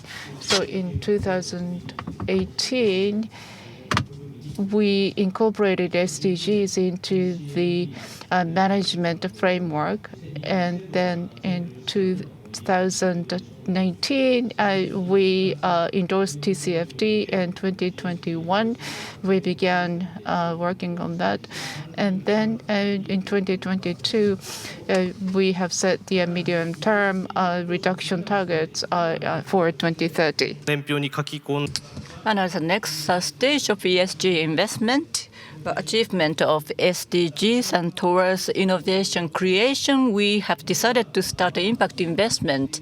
Impact investment has not really spread in Japan, but we have started it. ESG investment is a standard for us already, and about a year ago, towards achievement of SDGs or sustainable society, we started our own unique Impact K project. And this is to solve social issues and environmental issues, and there will be accelerated inflow of private sector into those areas. And there is much expectations for asset owners in this regard. That's why we've started the impact investment. Our company philosophy is be a trustful partner for people, always being close at hand and endeavoring to protect their well-being. We serve 21 million customers with 25 million contracts with the asset of 65 trillion yen in total. So as one of the biggest asset owners, we are working on both the realization of sustainable society and also coming up with a long-term return on investment. To make the society and the environment in which our customers live a better place. And since the 2021 fiscal year 2021, we have fully incorporated ESG factors. And then we have the 3 important themes that we focus on that are local communities and societies, well-being, and environment. So these are the important 3 themes that are leading to SDGs achievement. And in order to work on those themes, we have started the impact investment in full-fledged that can pursue the impact on society while going after return at the same time. ESG investment is a standard already. So what is the next stage of ESG investment? The role to be played by impact investment is significant, and we assume that impact-driven investment is going to spread. So we wanted to expand our investment loans directed at impact. Therefore, we started this Impact K project, and this has been in operation in full-fledged since April last year.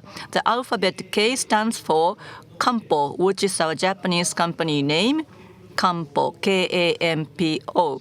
And we created this logo internally together in order to unify our forces around impact investment and to demonstrate our commitment to impact investment internally and externally. And the Impact K project is now incorporated into a management plan. And this is to show a kind of ideal format of impact investments that we would like to realize at our company. So this is about the impact investment certification process within our company. So first, the investment department comes up with a confirmation sheet explaining the outline of an investment case. And then the investment planning department receives that confirmation sheet. And the investment planning department thoroughly review the investment to see whether this is in line with the requirement of the Impact K and whether impact wash is not taking place. And this confirmation sheet plays a very important role. And this describes what kind of social issues can be solved through such investment, and what has been the process of analysis to identify such social issues, what are the output, outcome, and impact, and the logic tree is described as well as KPIs. And it is not simply setting KPIs or IMM, or impact measurement and management, that are assumed under Impact K project, but rather we are focusing on important themes that are set for ESG investment. And then what are the social issues and theory of change, KPIs and logic tree, and all of that, are they in line and in alignment? So we confirm the consistency among those things. And this confirmation sheet is sent to investment planning department, and the head of the department, which is myself, decides whether such investment case should be approved or not. So the impact investment, as one of the examples, we have this Commons Impact Fund that I would like to introduce to you. This is a fund of 10 billion yen. And this fund has been established to create the businesses which can bring about positive impact on society. And we make a long-term investment into domestic listed companies that are doing that. to pursue both social return and economic return in the long run, which can lead to the sustainable growth of the company value.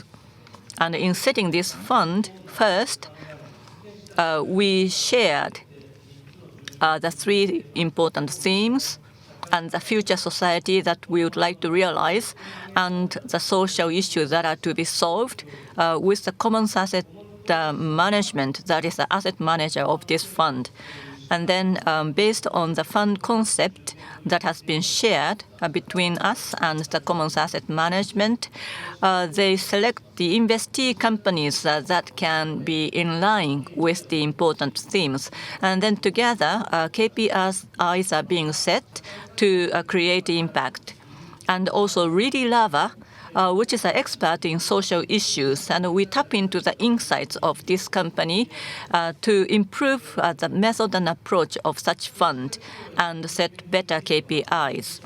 And in terms of the engagement, Commons Asset Management and Reedy Lava, Japan Post Insurance, us, we jointly conduct engagement, but also investee companies are a part of that. So all four players come together to have engagement. And so social issues and environmental issues cannot be solved by us alone. So through the collaboration, we share and accumulate knowledge and experiences to achieve the solutions towards some social and environmental issues. So this is the actual fund scheme. So as I have already explained to you, the outline of the fund, even after the investment is being made, we continue to monitor measurement data and the KPIs. And then we continue to have reporting and discussions and coordinations. And through appropriate monitoring and engagement, we try and maximize the social impact and then the achievement of SDGs at the same time. That's all from me. Thank you very much. ありがとうございました。続きま Thank you very much. So, Dr. Money, please.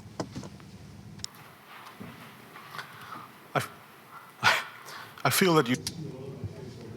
もうすでに私の顔何度も皆さんご覧になってると。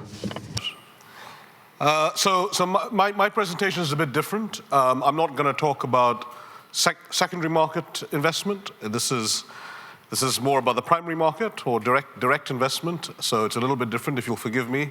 But it's relevant because I'm talking about institutional capital being mobilized via blended finance to help achieve the Sustainable Development Goals. So I'm sure that you have come across or may be familiar with blended finance. Very briefly, it is the idea of de-risking projects, de-risking opportunities by using concessional finance, either through technical assistance, grants, credit enhancements, guarantees, concessional loans, so making money available below market rates or for longer periods and so forth. This country, Japan, has a very, very proud record, as you will know from JICA, in being a global leader in advancing development objectives through the use of concessional finance, particularly technical assistance, grants, soft loans, and the like. I'm going to talk about a specific example, which is a program that I lead at Oxford in Zambia, in a specific country, and I'm going to just describe it a little bit for you. So the country Zambia, this is where it is on the map. If you know one thing about Zambia, it's probably that it's the home for the Victoria Falls, the largest waterfall in the world in terms of volume of water, 1,600 meters across by 108 meters down. When in the rainy season, when the water is at full flow, there's a constant spray 24 hours a day. On one day a month, when the moon is full, and if you're lucky and the sky is clear, the moonlight hits the spray and creates this lunar rainbow, so you get this full-colored rainbow even in the dark. That's not relevant to my presentation, but I'm very proud of the photograph that I took, so I had to share that with you. Specifically in Zambia, so when you look at Africa, the continent of Africa, there's 167 targets, 17 goals. The continent which is missing those targets by the most, by a very long distance, the continent is Africa. And within that, Southern Africa and Sub-Saharan Africa, this is a major challenge. In Zambia, where I'm from, so this is a place I know very well, 2 years ago was a dramatic intervention. The government, a new regime, for the first time in Zambia, the president was a self-made millionaire. So he didn't, when he came into power, his first thing wasn't about how he needed to stabilize his own position. He had a good position, so he wanted to use his technocratic team. Am I talking too fast for the translator? Sorry, I get a bit excited. I'll slow down. I'm watching the clock, I'm watching you, I'm trying to get my story done.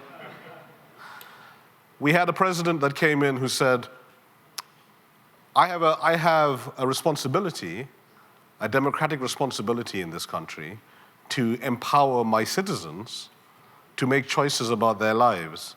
And the choices should not just be made by a central government telling them what they want and what they need. And in this part of the world, this is a very significant change. And the change they made was to establish a mechanism to move money from the central government to local government and to constituencies, which are like municipalities may be the equivalent in Japan. And the projects that were chosen for that money to be spent were chosen by people through a local governance mechanism which started at the community level and then moved up to district councils for approval, then to the ministry for sign-off and the money, and then to implementation. What this meant is that projects became much better aligned to the local needs of those communities. So if you're an urban community or a rural community, you will know yourself in Japan, the requirements are very different. If you are reliant on the mining sector, as some parts of the country are, or agriculture, or fisheries, or tourism, those needs are all different. And so the thinking was, how do we mobilize capital, central government money, to achieve the requirements that are driven by people that reflect the sustainable development outcomes that are most relevant for those people. And so the funding moved from a very, very small amount. You can see it. It increased about 20 times or 18 times from what it was. I know that when we talk about Japan, $250 million is not a number. In the parts of the world where I work, this is a very significant investment from the central government. So I don't have time to go into detail about the scheme, but essentially it allowed investment to go into some different categories. Our theory of change is this. Central government is providing concessional finance at project level directly aligned to some of the sustainable development goals. By creating this structure, they've established a very good governance, accountability, visibility, data transfer mechanism that can be understood externally as well as internally. And our theory of change is, if that mechanism is established, it should be possible, in theory, for additional capital, external capital, that is aligned to SDG outcomes, to be deployed as a co-investor with government to achieve scalable impacts in local context.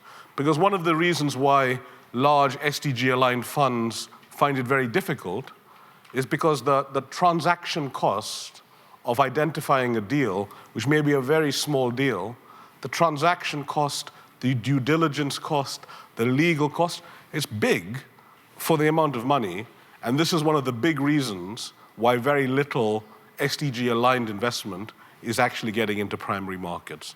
So our theory of change is, can this work if you have already set up by a national government these very high-quality visibility mechanisms? So I have a team, and I sent them to Zambia a couple of weeks now, about a month ago, 2 months ago, and their job was to go to the local constituencies, to talk to people who chose projects. How did they choose them? What problems did they find in having those projects selected? To measure the impacts of these projects and to begin to give us a picture as to whether we could prepare, in partnership with the government, an investment prospectus that we could approach large institutional investors in other markets who say, look, I want to do something about the SDGs. Here is a relatively low cost, high impact transfer mechanism to get involved. We learned a lot of things over these few months. I don't have time to go into it in great detail, but what became very clear to us is that while the existing system still has various challenges, getting data from one part of the country to another, consistent formats around impact and so on are challenging, the reality is a few small changes supported by technical assistance of the sort that JICA and the British and the Germans and everyone do can make a very big difference. And these projects are aligned to the SDGs. They help health, education, energy, all these things that we've been hearing about today.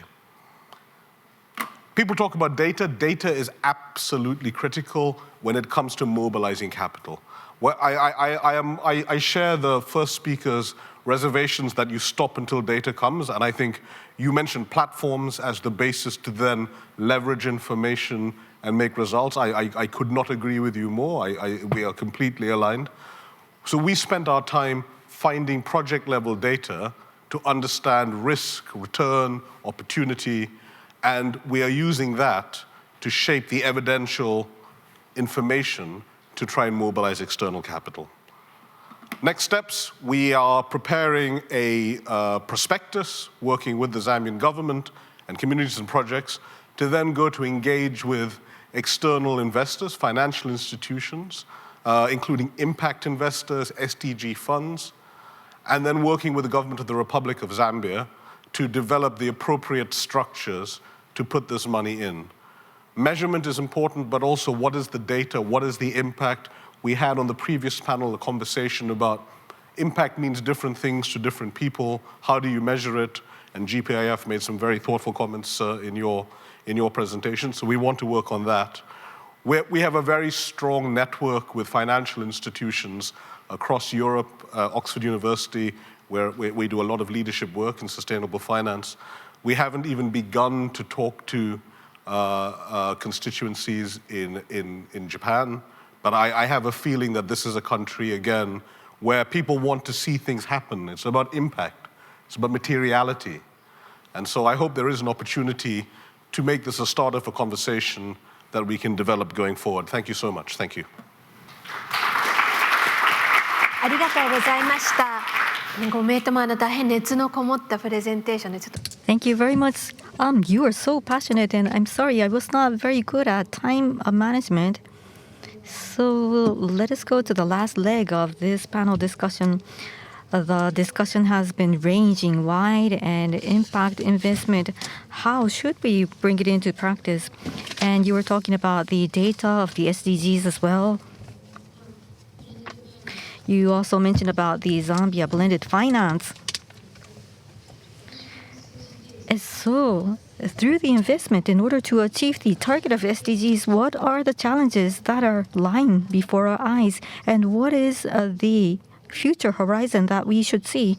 And to the audience that are here today, if there should be any kind of a key message that you would like to leave them, I would definitely like you to share. And sorry, I'm asking you, everybody, to talk within 2 minutes. So starting with Kimura-san, please.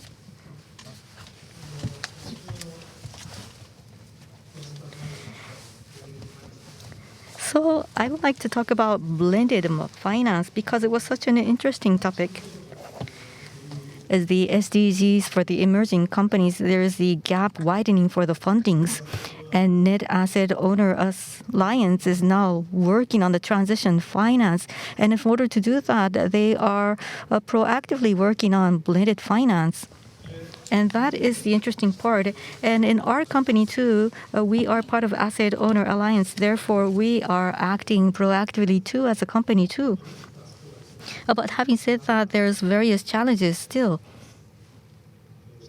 So one of the challenges about the risk, or the risk evaluation, and the dissimulation of the information is still there. So the public financial institution is providing data, and our private investment like us, the risk-return profile investment opportunity should be created. So we are highly expecting. However, when talking about the blended finance in actuality, we have to work on a very limited information and then calculate the risk and return. And unfortunately, there's a lot of cases that is underperforming. So for us, the insurance company, the public institutions, financial institutions, it should be following the calculation of by the default rate or maybe the recovery rate. And we would like them to be much more granular for such information. Then we will have a much more better evaluation. However, we have still yet to wait for a preparation of the high quality data regarding blended finance. Specifically, what is going to be related to what kind of a problem solving? It's not, so some funding is not mapping to the SDGs yet. So we should start working seriously, but we need to wait for that mapping.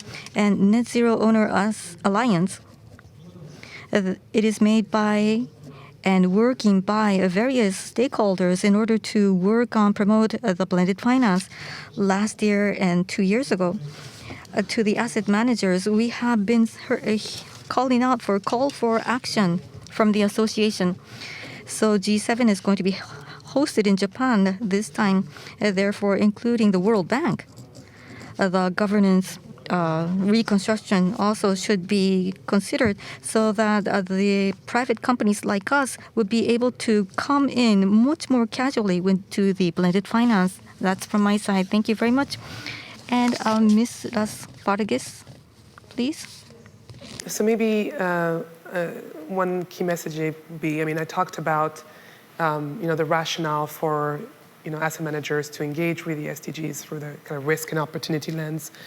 I think one great accelerator obviously would be having the right policy frameworks in place for asset managers to actually channel more investments toward the SDGs. It doesn't have to be prescriptive. If I'm just thinking about disclosure regulations, so if you just push people to disclose the degree of alignment of their in financial products with the Sustainable Development Goals, which more or less the EU does, because by proxy, as I said, a lot of asset managers are using the SDGs to underpin their definition of sustainable investment, and the regulation requires disclosures and commitments for Article 8 and Article 9 products on sustainable investment.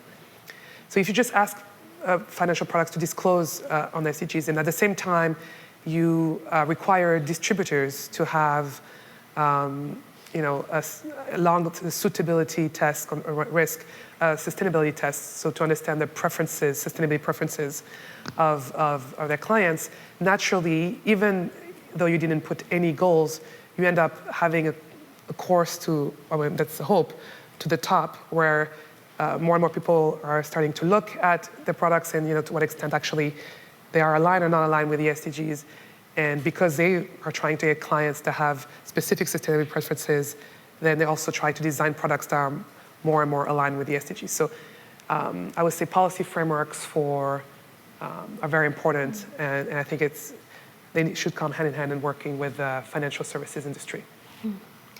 ありがとうございました。プレトリウス様、よろしくお願いいたします。So Ms. Pretorius, please. I'm going to build on that idea and say partnerships so that we tackle this whole transition efficiently, collectively. And I think policy is definitely a huge thing there, and because we've been struggling in Europe to respond to a lot of our sustainable finance regulation, which was all a very good idea and very well intentioned, but actually caused major inefficiencies in the way that it was rolled out and in the way that we kind of collectively responded to it. So if I just look around the room today, I mean, we've got legal consultants, asset owners, asset managers, insurers, probably other sorts of consultants, data providers, academics. We all play a different role in pressuring different parts of the the ecosystem, and we all have to move together. And by efficiency, I mean, each of us playing our role where it is most efficient and not overlapping.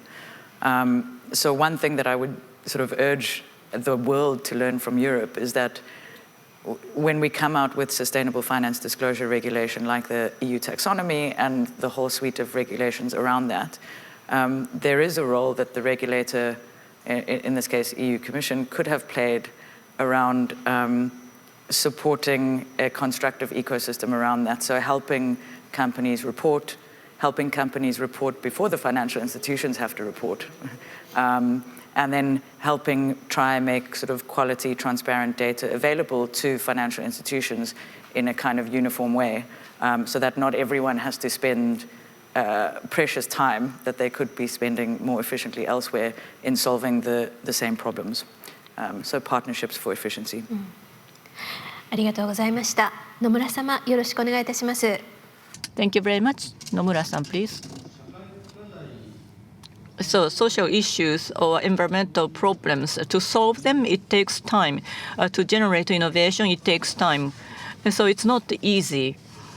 That's my first-hand feeling as an investor.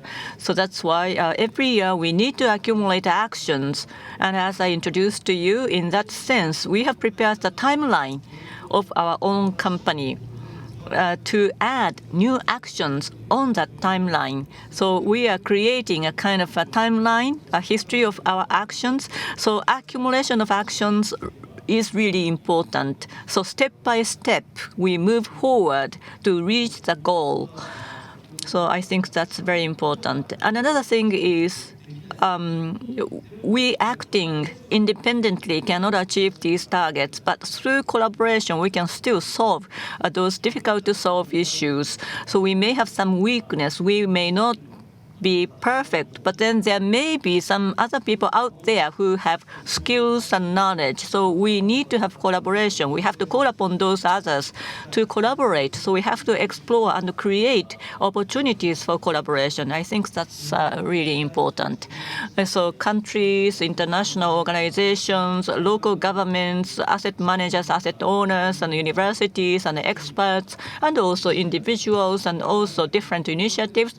These need to be networked, going beyond the different national borders. So we Japanese need to collaborate with people outside of Japan to solve those issues in collaboration. That's very important, and Japan Post Insurance will really work towards that end. Thank you very much. Dr. Mani, please. Thank you. So blended finance is not delivering on its potential today. It's not delivering. And as has been very correctly pointed out, a large reason for that relates to the perception of risk. In my world, we see two types of risk.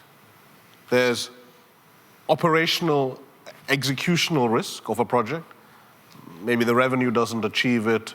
Maybe there's an exchange rate devaluation. Maybe there's a war. Maybe there's drought. Those are real risks that investors, sophisticated investors, understand. And they have mechanisms. We have some of the greatest insurers, investors in the world on this panel. They've got decades of understanding operational risk. But the other type of risk is informational risk. Informational risk is where you don't have what you need to be able to evaluate that operational risk, and you don't have the information that you require to be able to make decisions effectively. Now, this is the biggest problem, I think, for blended finance. And I think the opportunity that it presents, if we can bring a better understanding from this room as to what is the informational asymmetry that needs to be reduced, and improve the quality of the mechanisms in the countries to provide that information in the format, to the quality, in the time frame that is necessary for the decisions to be made, that can be transformative. Because if you can reduce the informational risk, we can accept operational risk. We can accept it. It's the world.